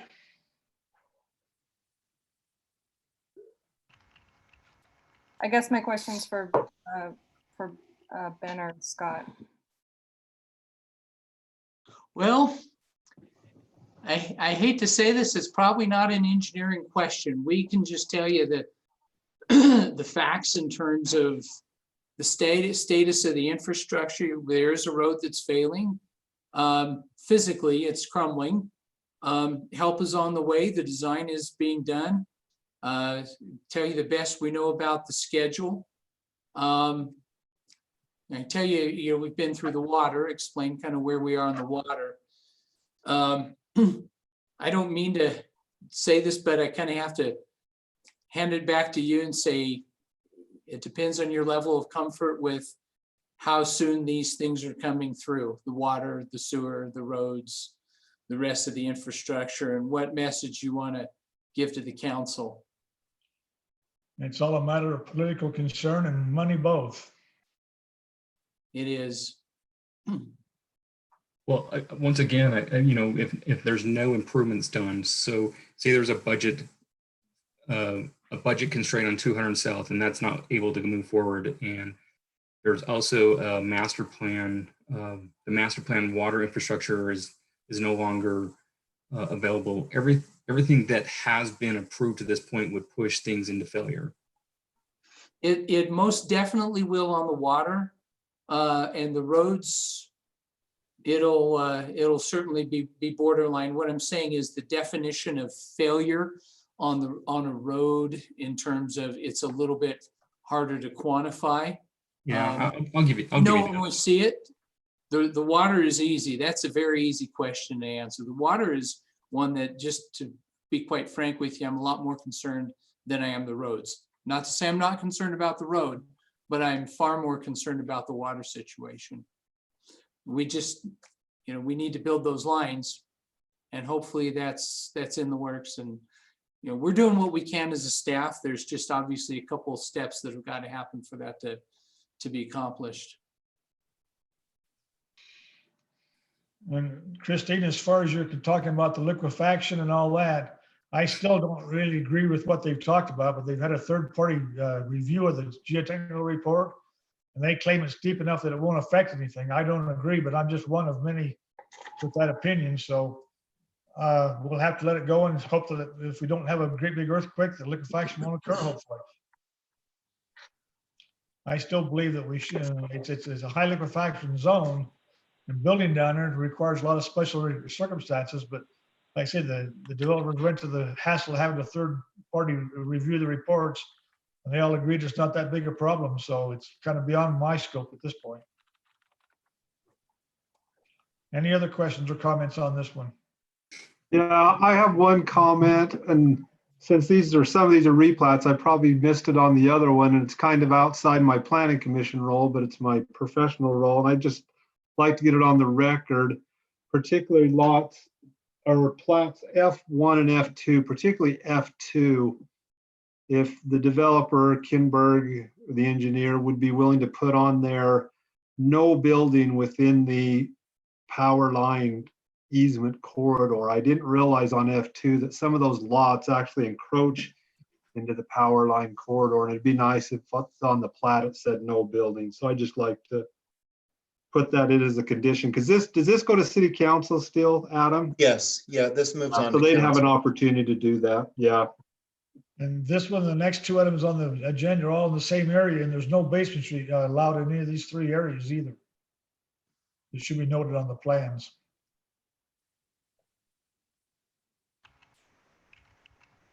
Anything else before we ask for, well, the applicant or the representative, Ken Berg is the representative, I suppose.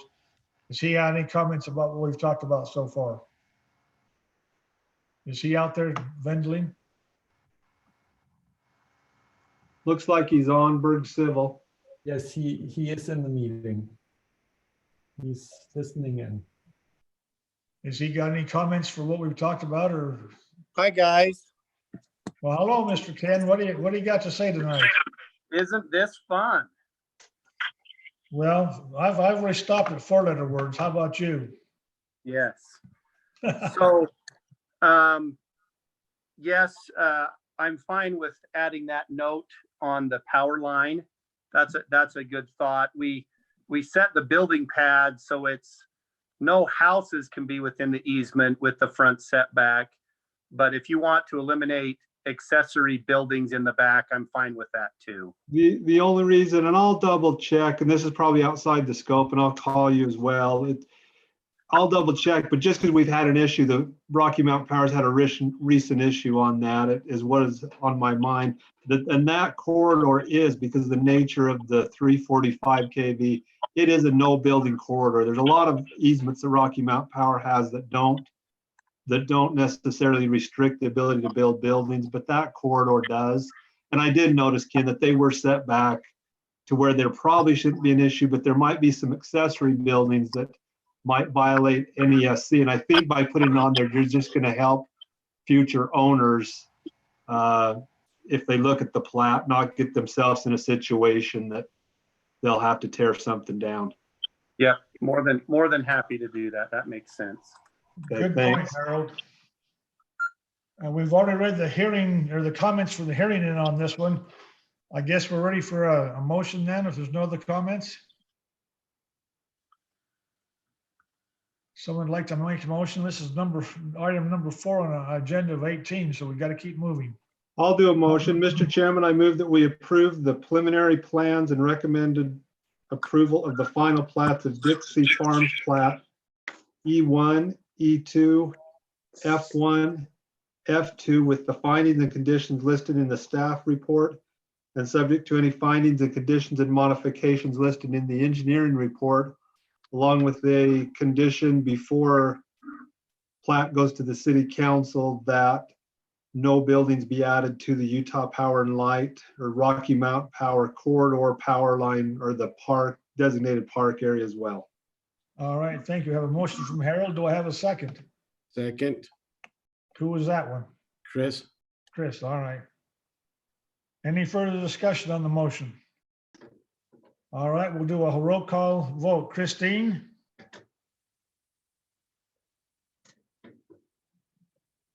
Christine, are you still there? Sorry, I'm on mute. Yes, I. All right, Rod? I'll vote yes, but very reluctantly. All right, thank you. Chris? Aye. Jeff? Aye. Harold? Aye. Ryan? Ryan, are you there? Sorry, yes, I was on mute. My apologies. All right. Aye. And Chairman votes aye also, so it's unanimous, 8-0. Motion passed. Moving on, number 5, hearing, review, and action on plats A, B, and C of the AF10 project located in the area of 780 West, 620 South in the PR 3.0 residential zone. Now, the comments we had for the one previous is the same comments basically on this one.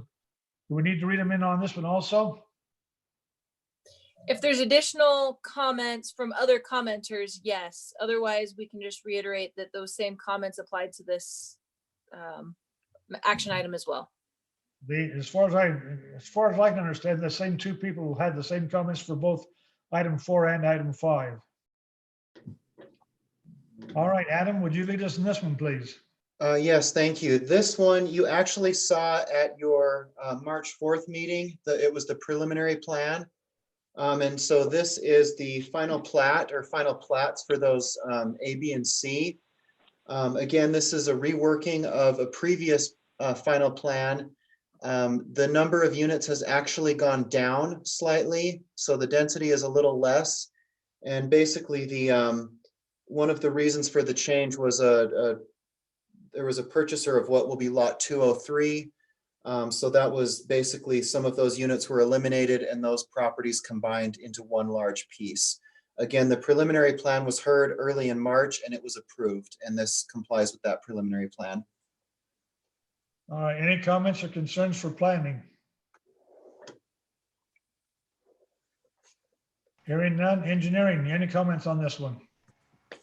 No, again, similar to the previous agenda item, the infrastructure, required infrastructure there has been proposed and is included, with the subdivision, and it meets all of the standards and specifications that we're looking for. So we didn't have any other concerns. Any questions or concerns for engineering from the commission? Are the applicants on board? Ken?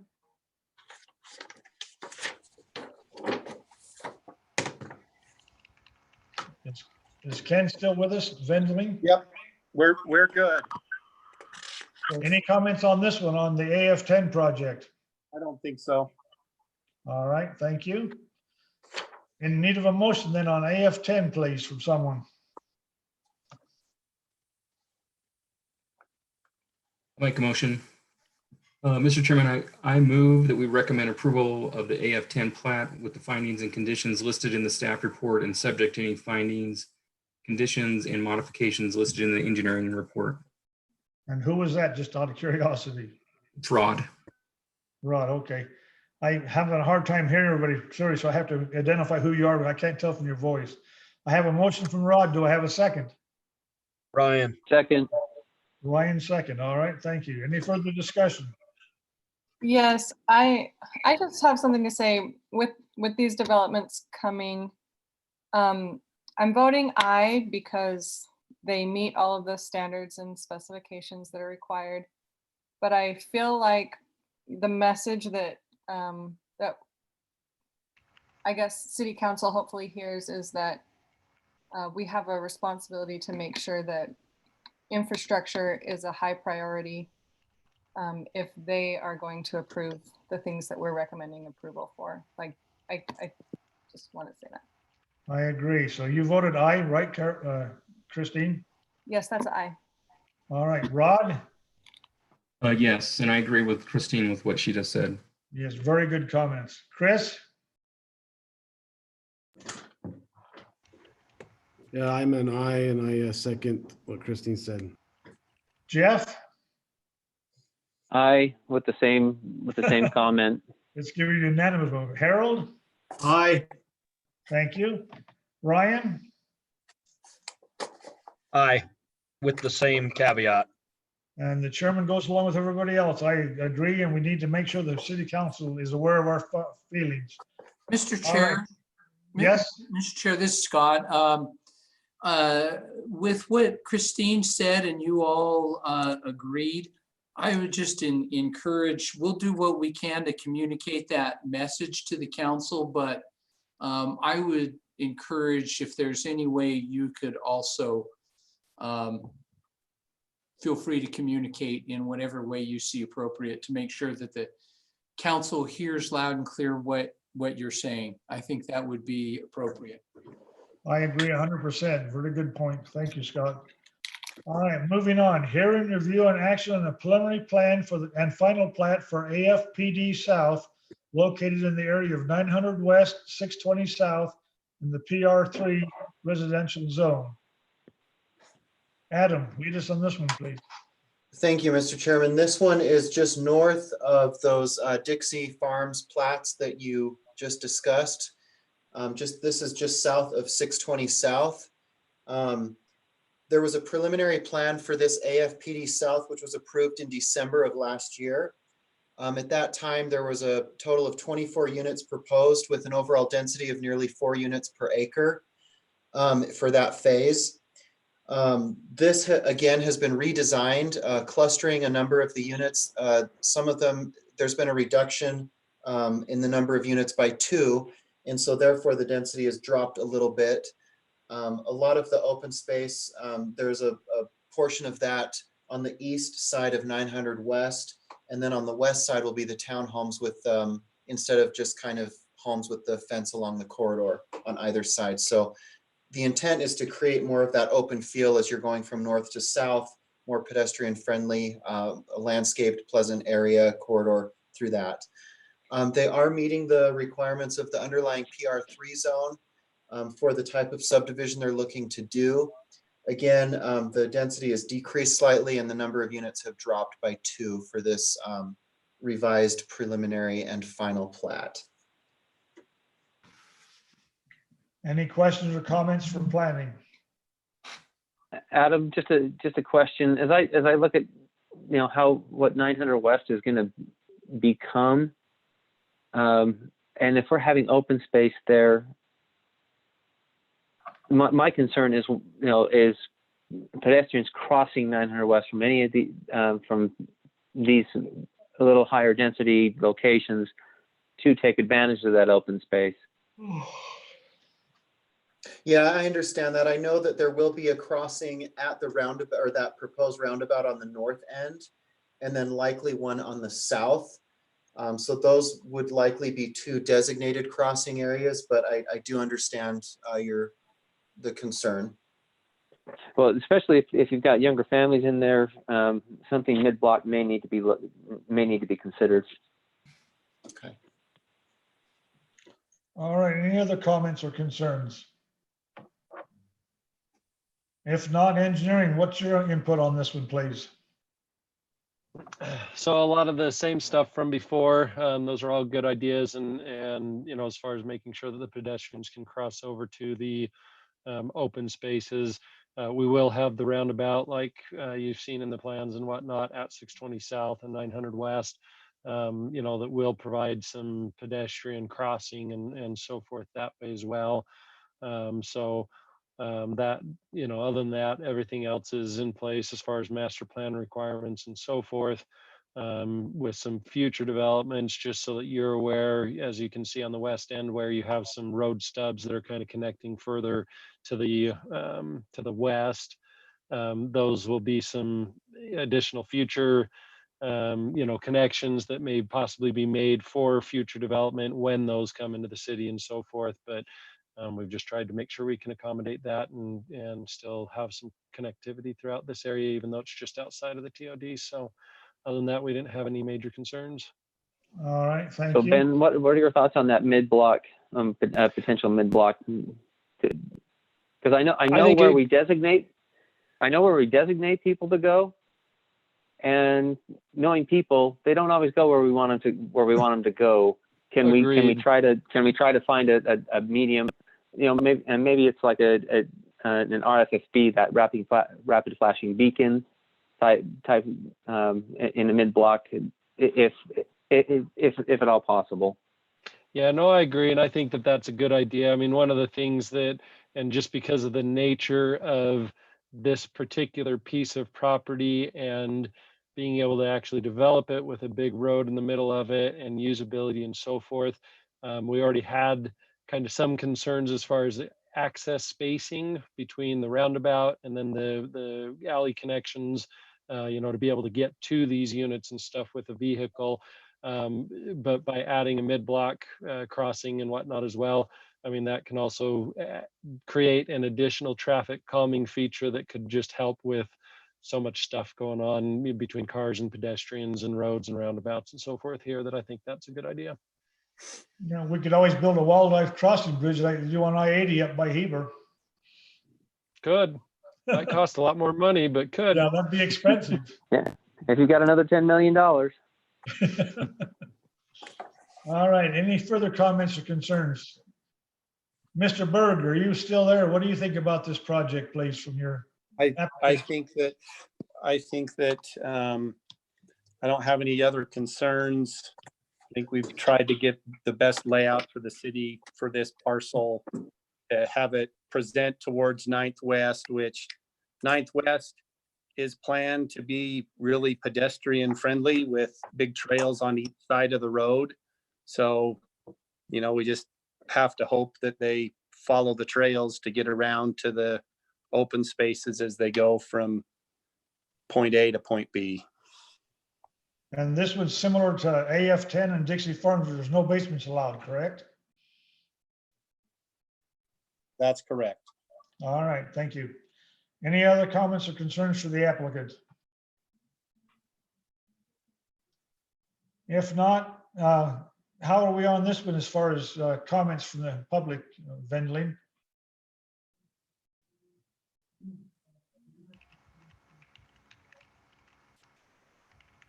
I don't think there was any on this in particular, as I recall. Wasn't there, Adam? Vendelin's on mute. So this, I believe, is also covered by comments we received, that were general for everything south of, 200 south in that area. Right, from Carolyn and her sister, correct? Yes. All right, thank you. All right, we're in need of a motion on this one, please, from someone. I'll make a motion. This is Ryan. Okay, Ryan, I move that we approve the preliminary plan and recommend approval of the final plat of the AFPD South subdivision with the findings and condition listed in the staff report and subject to any findings, conditions, and modifications listed in the engineering report and subject to a commitment by the city council for improvements to the infrastructure in that area. all right, I have a motion. Do I have a second? Second, Jeff. From who? Jeff. I still didn't catch who it was. It's breaking up real bad. From Jeff. Jeff. Okay, Jeff, thank you. Any further discussion? If not, we'll do a roll call vote. Christine? Yes, I have a question. Does this mean that this specific development is on hold unless city council commits to infrastructure improvements, but other ones can keep going without that commitment? Was that the intent of your motion, or was it just a general consensus with the two previous ones? My intent of my motion is that the development in that area needs to come upon the commitment. We're only making a recommendation, as I understand it. And so this recommendation is for an approval, and it hinges on the city council committing to that. It does not suggest that it has to be completed prior to, but it has, I would suggest, my motion is that the city council commit to those improvements before they approve this development. They have to approve it still. So you're trying to make a point with the city council, correct? That's correct. All right. Does that satisfy you, Christine? Well, I'm just like, are we going to be consistent and do this with everything that we do, or I'm just not sure it needs to be tied to the, I don't know. I'm not sure what to do about that.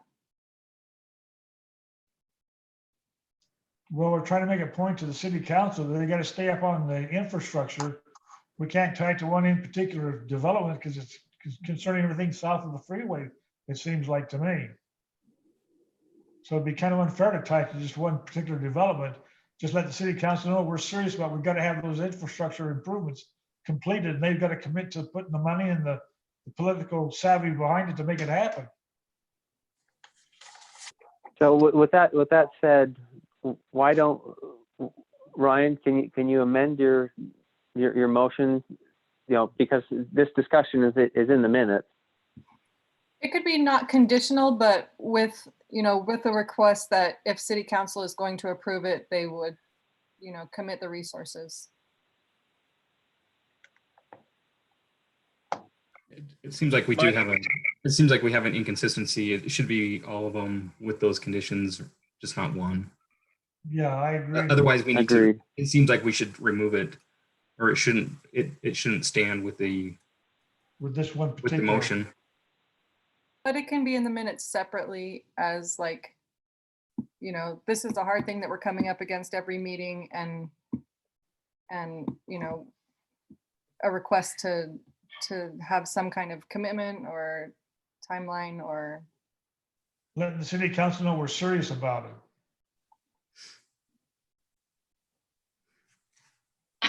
So do you want to amend your motion, Ryan, or you want to leave it on there as part of this, or how do you want to handle it? I'm not quite sure how to get that message across without having it on there. Well, we can leave it on there and see what they say, I guess. Sherilyn, is that okay? All of your discussions that you're doing right now are going to be in the minutes too. So if they're reading the minutes, they're gonna get this discussion. They'll get our hint. That's correct. As far as the motion, you guys, the commission has the ability to make any motion it wishes, really is, I mean, obviously within reason, but it's acceptable for the motion, but as Lisa mentioned, all of the discussion will be included in the minutes. All right, Ryan, are you happy with that?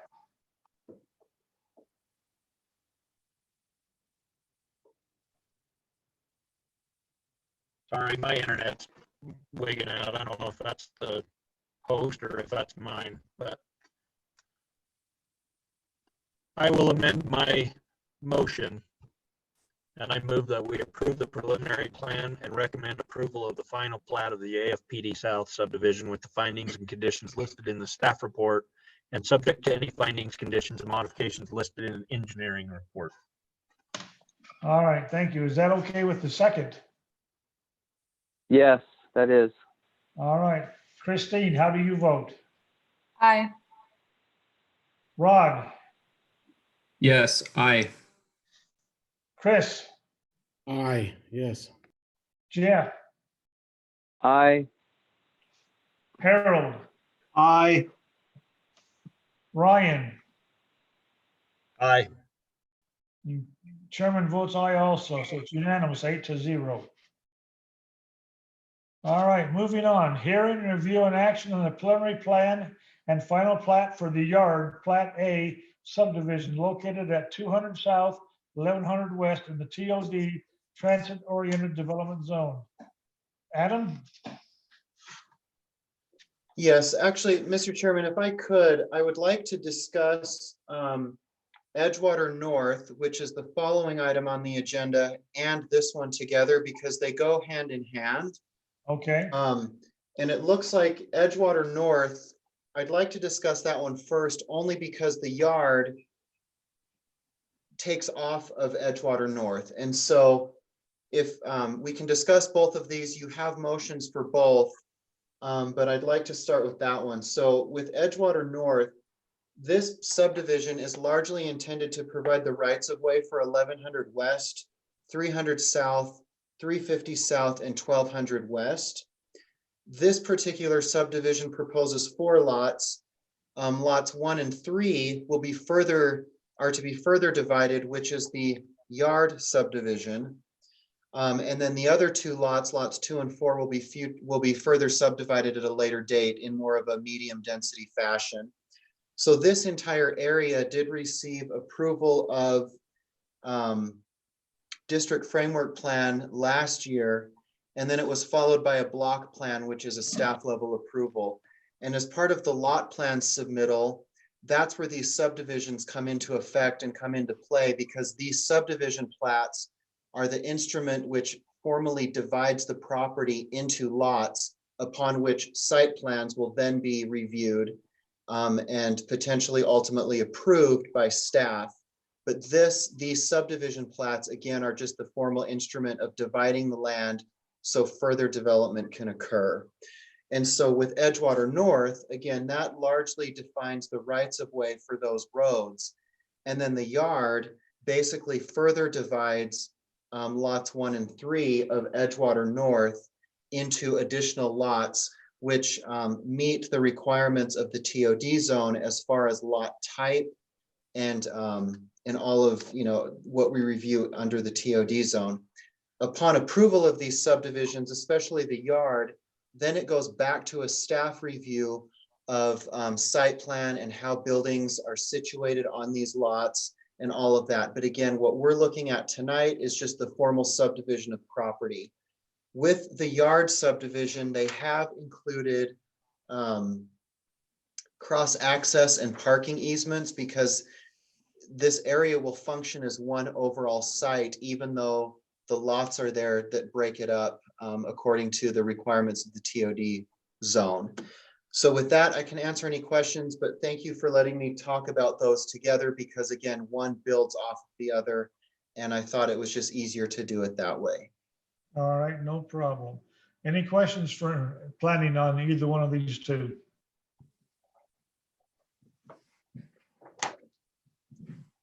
Hearing no one step up. Engineering, would you please comment on these two, the yard and the Edgewater North? So in essence, yeah, Adam summarized it, quite well as far as the intent behind these particular plats. One of the things specific with this particular project is actually on 200 South, some of the improvements are included. And it's part of, as part of the review process next to 200 South, where we've still been working on the design drawings, the engineer that's done the plans for these two subdivisions has basically provided the plans to us that we've reviewed, and we've also had PEPG, who's our consultant that's designing the 200 South plans, review them as well as it pertains to 200 South to make sure that it's conforming with what the overall plan is. So for the frontage across this piece of property, the improvements that will be constructed on 200 South are the improvements that are included in the overall design of 200 South. 200 South is the primary access, but one of the conditions that was also identified in the engineering report with this particular subdivision and the Edgewater North subdivision is that in order to have the secondary access, they would need to have basically 1100 West and 350 South constructed that will tie into 900 West that is already constructed to this, as far as down to 350 South. They've been working with Ensign Engineering that's actually been doing engineering for several developments on the east side of 1100 West. And so there's been a lot of coordination that's been going back and forth between engineers, between city consultants and so forth to make sure that all the roads are lining up correctly and so forth. So it is as part of that, the additional infrastructure that's required, it all meets the cross-section requirements, it all meets the upsized master plan requirements where applicable.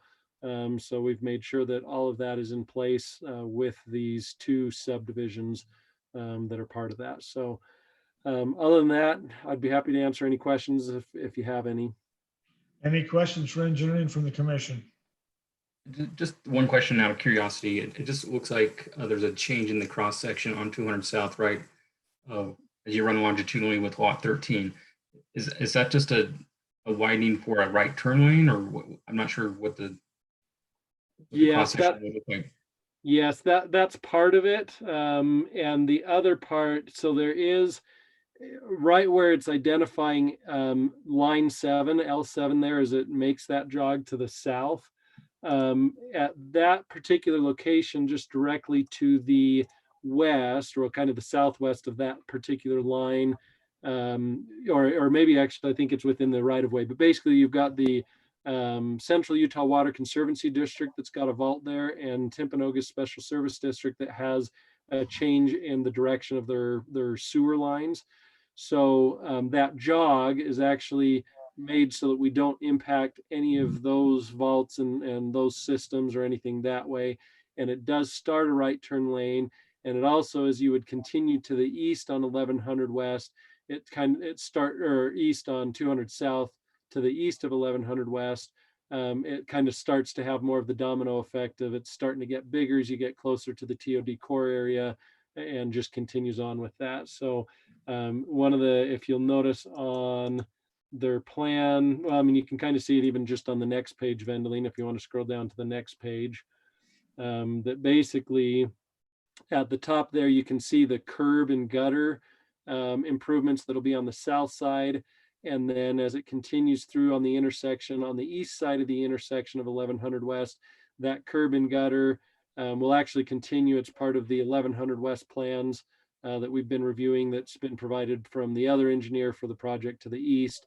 But that curb and gutter will basically extend around that curb return, and then it will, until it either is constructed by the city or further developed to the east, then it will transition into the existing 200 South roadway. But when that 200 South continues its construction, it will be at a wider cross section.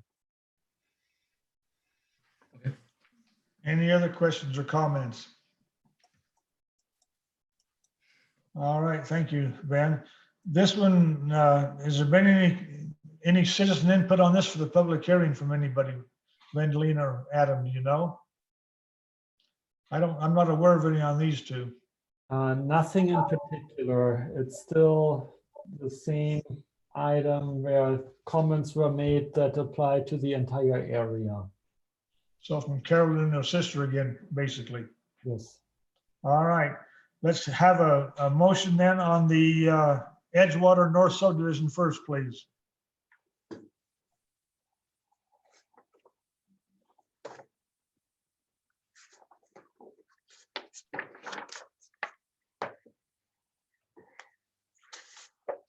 Mr. Chairman, I move that we approve the preliminary plan and recommend approval of the final plat of Edgewater North with the finding and condition listed in the staff report and subject to any findings, conditions, and modifications listed in the engineering report. And that was? Jeff. Okay, thank you. I thought it was. Have a motion from Jeff. Do I have a second? I'll second. This is Christine. Second from Christine. All right, any further discussion? Hearing none. Christine? Aye. Rod? Aye. Okay, Chris? Aye. Jeff? Aye. Harold? Aye. Ryan? Aye. And chairman votes aye also. It passes unanimously. All right, let's have a motion on the Yard Plat A subdivision, please, from someone. Mr. Chairman, I move that we approve the preliminary plan and recommend approval of the final plat of the Yard Subdivision Plat A with the finding and condition listed in the staff report and subject to any findings, conditions, and modifications listed in the engineering report. All right, That's Jeff. Have a motion from Jeff. Do I have a second? Second. Christine? Sure, yes. All right. Have a motion and a second. Do I have any further discussion on this item? If not, we'll do a roll call vote. Christine? Aye. Rod? Aye. Chris? Aye. Jeff? Aye. Harold? Aye. Ryan? Aye. And chairman votes aye also. 8-0 on that one. The motion passed. All right, moving right along. We're on the second page, guys. We're only got a couple more hours. We're through. Hearing, review, and action on the preliminary plan and final plat for Stone Creek Plat D Conservation PUD, consisting of 25 lots located in the area of 700 North, 330 West, in the PR 3.0 planned residential zone. Adam, lead us in this one, please. This is the next phase of Stone Creek. You have been seeing this for the last maybe year and a half. This is just the next phase in an overall development. So the phase we're looking at, you can see Vendeline's kind of highlighting it right there. This is the fourth phase in a multi-phase development. It's about 143 acres overall. There are various areas of open space that they will be dedicating. Some of it is wetlands, some of it is intended to be used for expansion of existing park area. And this again is in the PR3 planned residential zone. What they're asking is consistent with what we find in the zone and consistent with what they've requested in the past. One of the things that the Planning Commission and Council has allowed them to do is basically, if you will, I guess, average the lot sizes so they kind of have a consistency for their product. That's been allowed in the previous 3 phases. They're asking for the same thing in this one. As staff, I'm fine with that. I don't see any issue with that as it's been done in the past. And I think as we get further into each phase of these developments, we'll see more of it coming together. We have received the dedication of property for previous plats, and although this one doesn't anticipate a lot of dedication, it does add to a large area that was dedicated north of here with a previous plat. And with that, I can answer any questions. Any questions or comments for planning from the commission? Hearing none. Engineering, what's your comments on this one, please? So a lot of these ones, most of it is all just minimum level development improvements other than 700 South, which has both a bike lane, a buffered bike lane, and is a minor collector. They're meeting all of those requirements, and we've also tried to accommodate for future development on the east side as well with the Stone Creek Drive continuing on to the adjacent property. So we didn't have any other major concerns. They meet all the standards and specifications. All right, and this one does call on the cover sheet that no basements in this area also, just let it be known. Any comments or concerns for engineering on this one from the commission? Hearing none. Is the applicant there? Is he available? Yeah, can you hear me? Yes. State your name for the record, please, and tell us about your project. Yeah, it's Robbie Thompson. As staff has said, it's just a continuation of the other plats that we've already done. We just completed, just getting ready to complete Plat C, which is just to the south and a little east of this plat. Pretty standard, nothing, nothing out of the ordinary. These lots are a little bit bigger than some of the other ones than Plat C. No, because of the water table, there's no basements on anything out there. And it's been a great project, and we look forward to doing Plat E, F, and G, depending on how big those get. But yeah, it's been great, and we look forward to getting going on this as soon as we can. All right, thank you. Any questions or comments for the applicant from the commission? Apparently not. Thank you, sir. This one recalls a hearing also. Has there been any comments turned in on this one from anybody that we're aware of, Adam or Vendling?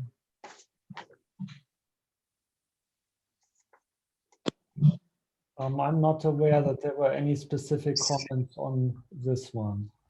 All right, thank you. In that case, we need a motion on this one, please, from someone.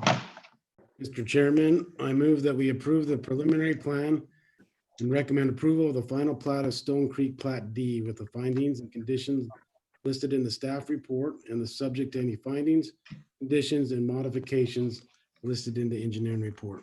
This is Chris. Chris, all right, I have a motion from Chris. Do I have a second? I'll second it. This is Rod. Rod, all right, thank you. Have a motion and a second. Any further comments? Hearing none, we'll do a roll call vote. Christine? Aye. Rod? Aye. Chris? Aye. Jeff? Aye. Harold? Aye. Ryan? Aye. And chairman votes aye also, passed 8-0. All right, then the next two, 10 and 11, one is a zone map amendment. The next one is a preliminary plan and final plat, both for Leverage subdivision. First off, we have a hearing, review, and action on the Leverage zone map amendment from the RA5 residential agricultural zone to the R1 9000 residential zone located in the area of 508 South Stores Avenue. We'll discuss them together and take a separate hearing and a separate vote on each one. Thank you. Adam? Thank you, Mr. Chairman. The first item, as you stated, is the zone map amendment.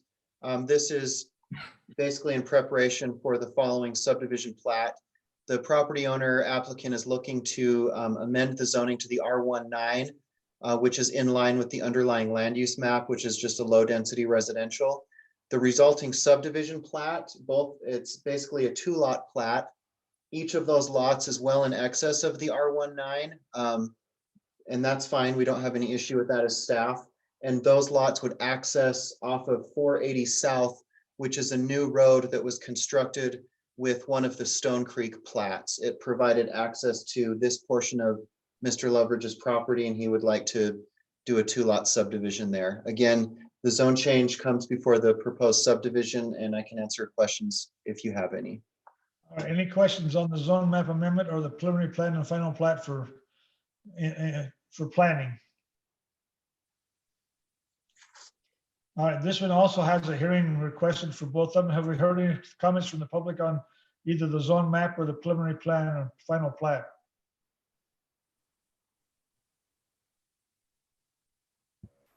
On this one, we haven't gotten any specific public comments. All right, thank you, Vandeline. Is the applicant here?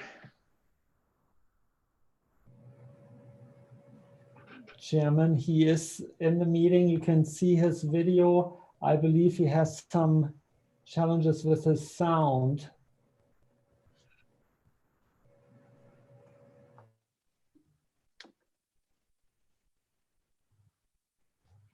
But we can probably also give a report for him. It's a relatively simple project. Yeah, I can see nothing on my screen from the applicant at all. So what do we think is best to do it, Adam? How do we handle it? I can see that he's there. If he can't hear us, or if he's not able to speak, again, these are fairly straightforward. I would, if you'd like to forward these on, I don't see any issue with that. I just want to make sure he's got a chance if he wanted to say something and make sure we got it all covered. So, all right, we'll take a motion then on the zone map amendment only at this time, please. Need a motion from someone. Mr. Chairman, I move that we recommend approval of the zone map amendment. That was Jeff, That's right? Jeff. Okay, we have a motion from Jeff. Do I have a second? Ryan, aye. Second. Ryan, a second. Okay, we have a motion and a second. Any further comments? If not, a roll call vote. Christine? Aye. Rod? Aye. Chris? Aye. Jeff? Aye. Harold? Aye. Ryan? Aye. And Chairman votes aye also. It passed 8-0. All right, we need a motion on the preliminary plan and the final plat for Loveridge subdivision, plat A, please. Mr. Chairman, I move that we approve the preliminary plan and recommend approval of the final plat of Loveridge subdivision, plat A, with the finding and condition listed in the staff report and subject to any findings, conditions, and modifications listed in the engineering report. All right, I have a motion from Jeff. Do I have a second? Second. Second from Christine. Any further discussion? All right, Christine, roll call vote. Christine? Aye. Rod? Aye. Chris? Aye. Jeff? Aye. Harold?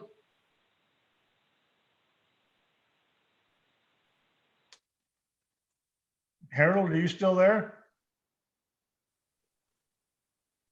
Sorry, I was on mute. Aye.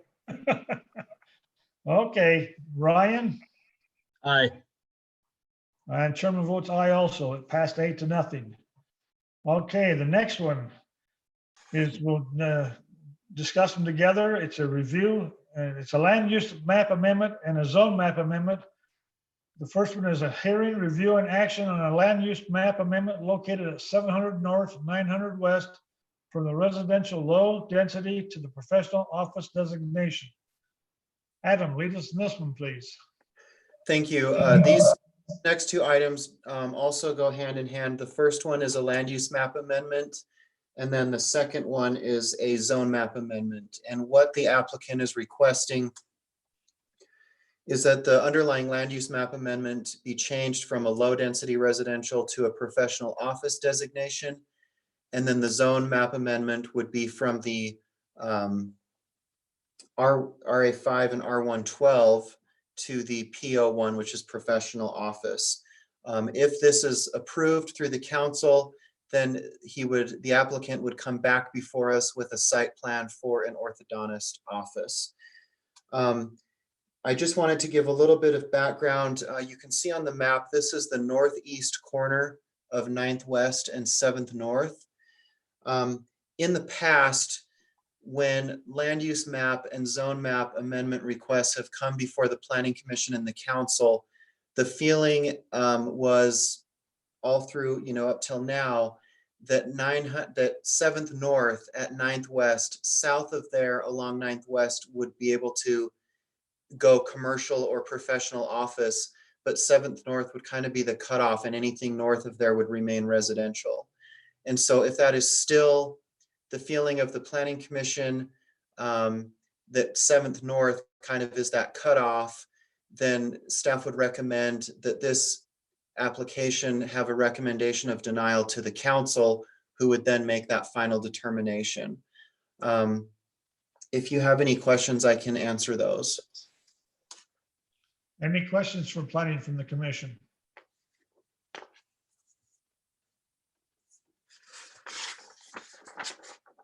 Like Adam said, that 7th North has been the cutoff point between residential and commercial. City Council, as far as I know, still wants it kept that way. This lot is just across the street. It's in the corner of what used to be Mitchell's orchard, where he had his apple processing building. Any comments on concerns? Adam, I believe this is one that we had a number of comments on. Is that correct? Yes, we did receive a number. Can we identify I believe, if not all of them were in opposition, the majority were in opposition. Can we just list the names of the individuals we received comment from? And if they're all in opposition, just say they're all in opposition to it. Yeah, there was roughly 15 to 18 comments submitted. And as far as I know, they were all 100% against changing the zone and the land use in this area, wanted to keep it residential. And if we have those, maybe we can pull those up and at least read the names of who provided those comments. I can read you the names. I don't have the comments with me right at this moment, but I have the names. The names is fine. We all, the general consensus of all of them is they're opposed to it. Right. Like, I will put the names in the minutes in the record. Do you want me to read them right now or just? If you could, so it's on the live YouTube. Okay. Larry Olson, Tyler Skidmore, Clint and Reba Cook, John Mulholland, Brandon Anderson, Dan Duncan, Mickey Cottam, Christy Jensen, Shane Armitage, Lacey Anderson, Karen Ullman, Allison Duncan, Brittany Gonzalez, Nathan Price. Those are the ones that relate to this development. Or to this land use and zone map amendment. Thanks. All right. Is the applicant available for comment? Yes, I'm here.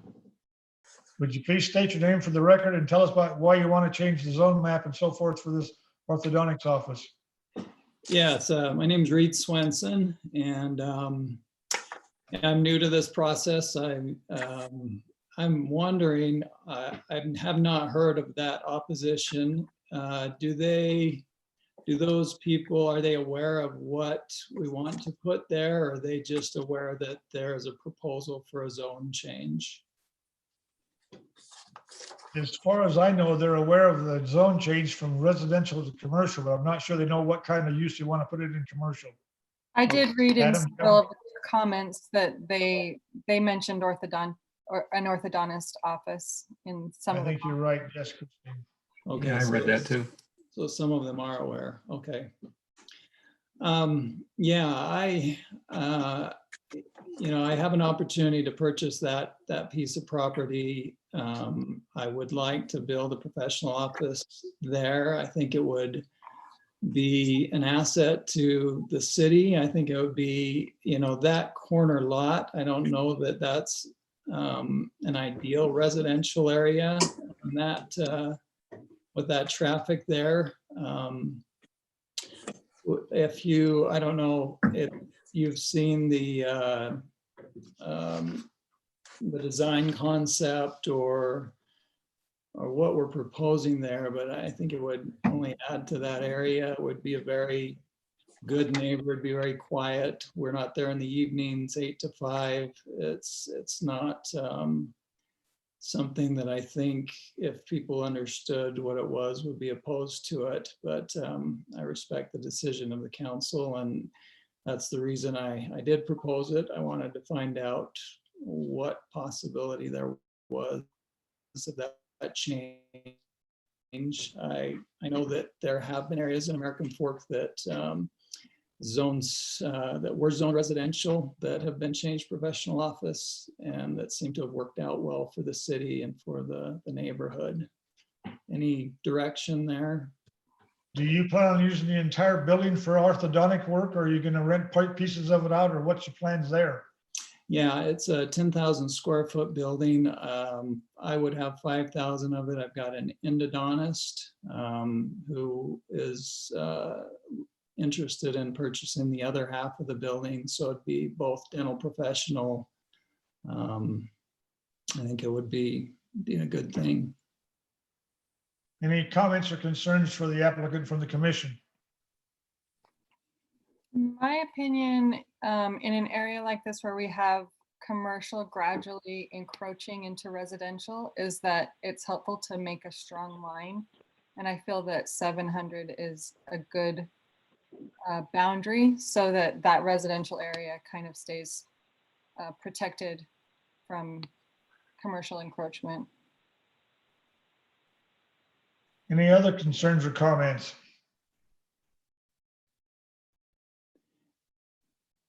All right, go ahead. It's my understanding that when that zone, that 700 North line was drawn, that was back when Costco and Lowe's and everything was going in, and there was a legitimate concern that a lot of those big box companies and big businesses would encroach up 900 West. Obviously, this isn't that kind of an industry, so I think it's different than what was originally intended to keep away from that area. But that's my 2 cents. Well, as I recall, it wasn't so much to do with Costco. It has to do with the blood place and the IFA and the things on the east side of 9th West going north. And the citizens were quite upset about not going any further north than 700 North at that time. But it had to do more or less with the blood place and the IFA more than it did Costco, as I recall. Okay. I would definitely agree that orthodontia is one of the more mild commercial uses that could possibly be imagined. But if we allow commercial past that line, then, do we say yes to a nail salon, or do we say, it just puts the city in a tricky position of what to allow. If we've already allowed some commercial there. I remember there was quite a bit of comment when just that shaved ice shack got put on the corner, and it was a commercial operation, and it raised a bunch of stink about that too, just going across 7th North. Okay. While I've got the council on, is there any possibility that lot just to the south of 7th North could be zoned commercial or professional office? At one time, there was a proposal to turn that, what we're looking at now, where that barn is, and I believe the house to the east. At one time, Costco was interested in purchasing those and creating an overflow parking lot for their employees, but then they backed out of that, and so that zone change never finished. But I know that was a consideration, I believe, 2 or 3 years ago. So again, with that being south of 7th North, I think speaking from a staff perspective, that would be more palatable than on the north side of 7th North. I agree. Well, it's also adjacent to commercial, you know, with Yes. the BioLife right there on the south side of the property. So we just didn't see the benefit of having that parking lot, that overflow parking lot for Costco, being right there in the city. We really weren't seeing a benefit. But as far as, you know, being a potential for commercial use, I don't think we'd have much of an issue with that. It's anything north of 700 North where we really wanted to hold the line. Okay. And just for your information, Commission, north of 7th North, where that Mitchell barn is right now, there is an approved preliminary plan for residential uses on that area. So there's an existing plan. We just haven't received the final plat for that, but the underlying property owner did let the applicant know, hey, if this, you know, if you can get this approved, we will sell this to you. So there already is an approved plan for a subdivision there, and then this arose. So I guess that your chances are much better being south of 7th North than north of 7th North at this point in time. That's what it sounds like. Yeah. Okay. Well, that's what I needed to know. You know, I hoped it would receive a consideration. I appreciate your time and looking at it. So thank you. And just for you, Mr. Swenson, this still goes on to the city council. It doesn't end right here. There will be a recommendation, and then the council will discuss it and make a final decision. Okay. I would like to, Vandelin, were you pulling in the preliminary? Yeah, I'd like to just see that, because I was wondering how that was going to work and just make sure. Okay. It's backyard. Because where this is kind of, I just want to make sure it was backed, because I agree we want to put a hard line there, but I was, without seeing in front of me, I'm like, how is somebody going to do residential development there and make it work? That makes me feel better about continuing with our hard line, that something's already been approved there that, yeah, on that busy corner, I don't know that I would want to personally buy lot 207, but yeah, okay, thank you. Yeah. Adam, did you get that? What was that? That was the proposed site plan that I submitted. Did you see that? Yes, yeah, and I did, yeah, we sent that onto the Planning Commission as part of their packet, so they could see that as well. Okay, thank you. All right.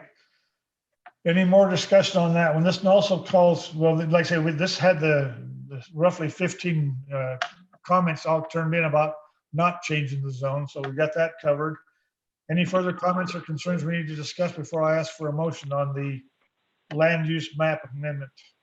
I just say, I hope the south side works for you, the south side of that road, or I hope you find a good spot. Okay, thank you. All right, thank you for your interest, sir. If that's all, I'll ask for a motion on the land use map amendment only at this time, please, someone. Mr. Chairman, I move that we recommend denial of the land use map amendment. And this was who? Chris. Chris, all right. Have a motion from Chris. Do I have a second? Second. That was Jeff. A second from Jeff. All right. We have a motion and a second. Any further discussion on the item? All right, we'll do a roll call vote. Christine. So we're recommending denial. Aye. Recommending denial. That is correct. Rod? Aye. Chris? Aye. Jeff? Aye. Harold? Aye. Ryan? Aye. And the chairman votes aye also, so the motion is denied. 8-0. Moving on, we need a motion on the zone map amendment, please, from someone. Mr. Chairman, I move that we recommend denial of the zone map amendment. This is Chris. All right, have a motion from Chris for denial. Do I have a second? Second, Jeff. Jeff, all right. Any further discussion on the denial? Okay, roll call vote. Christine, Aye. Rod, Aye. Chris, Aye. Jeff, Aye. Harold, Aye. and Ryan. Aye. And Chairman also votes aye, so it is denied 8-0. All right, moving on. We're down almost to the end, guys. Hang in there for a minute more. Hearing, review, and action on the amendments to the general plan by providing a recommendation on the 2019 storm drain master plan and impact fee facility plan. Ben, lead us on this one, please. So you've probably recall recently when we brought the other master plans before you. Again, we're just trying to do some updates to the master plans, as well as doing updates to the IFFPs, so that we can just evaluate where our impact fees are and complete an impact fee analysis. So this was the other one that was that we'd been working on recently and completing with the updates, with the growth we've been seeing and everything else. So if you have any specific questions or anything, I'd be happy to answer them. But this again is just in anticipation of doing an impact fee analysis with it. All right, thank you. Any comments for Ben on this one, impact fee and storm drain master plan from anybody on the commission?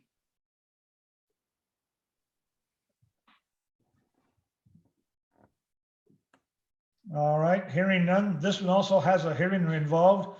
Have we had any comments from the public on this one, Vendeline? I haven't received any public comment. I don't know if any phone calls were made, but at least in our office hasn't received any. There weren't any made to the email address for public comments. All right, thank you. In that case, we'll ask for a motion on the general plan and storm drain master plan and impact fee plan. For a motion, please.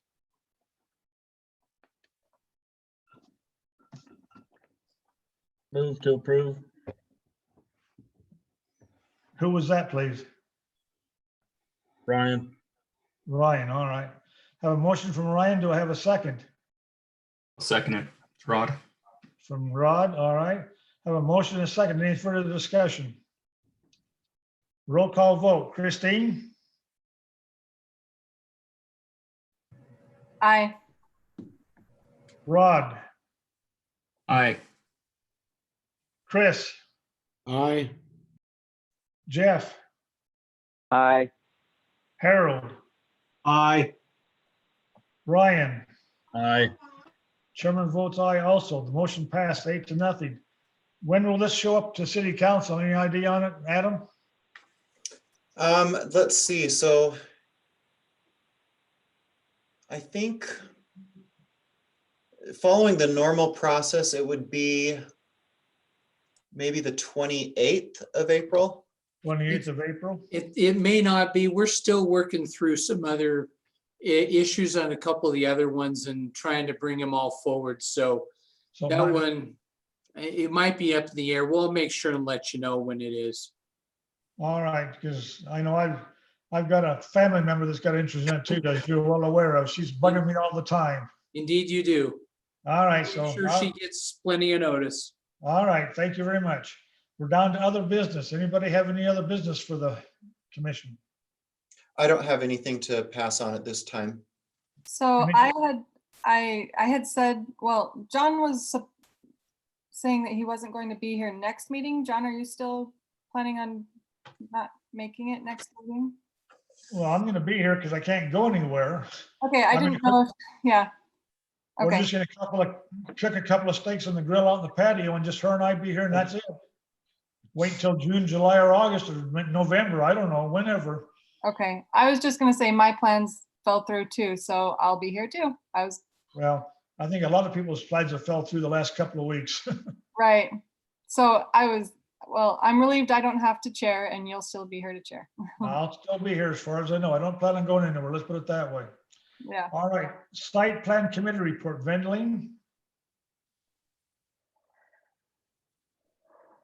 We have quite a few projects that are waiting in the wings. I'm just putting an agenda on the screen here.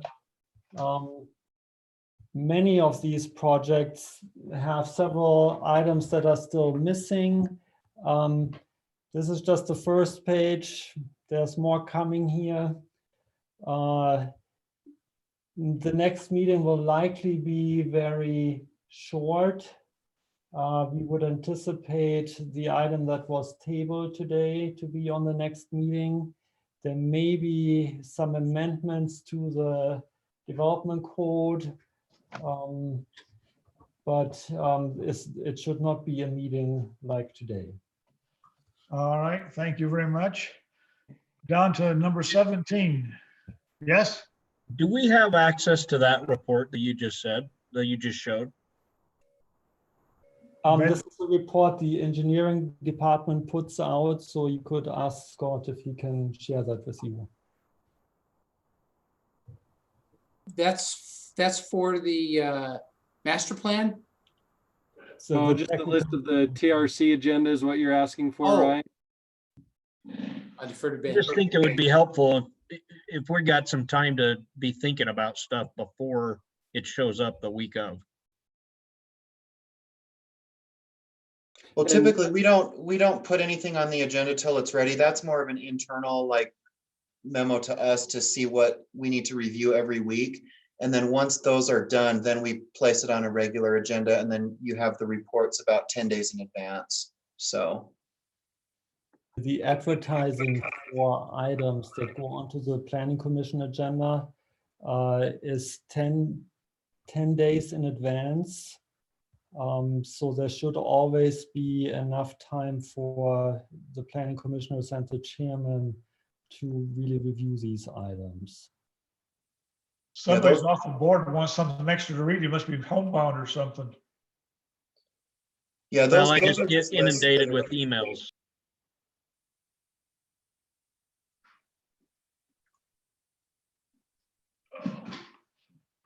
Okay, anything else then?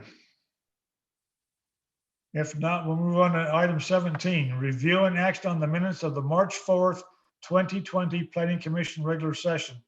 Do I have a motion on the minutes, please? I move that we approve the minutes of March 4th meeting.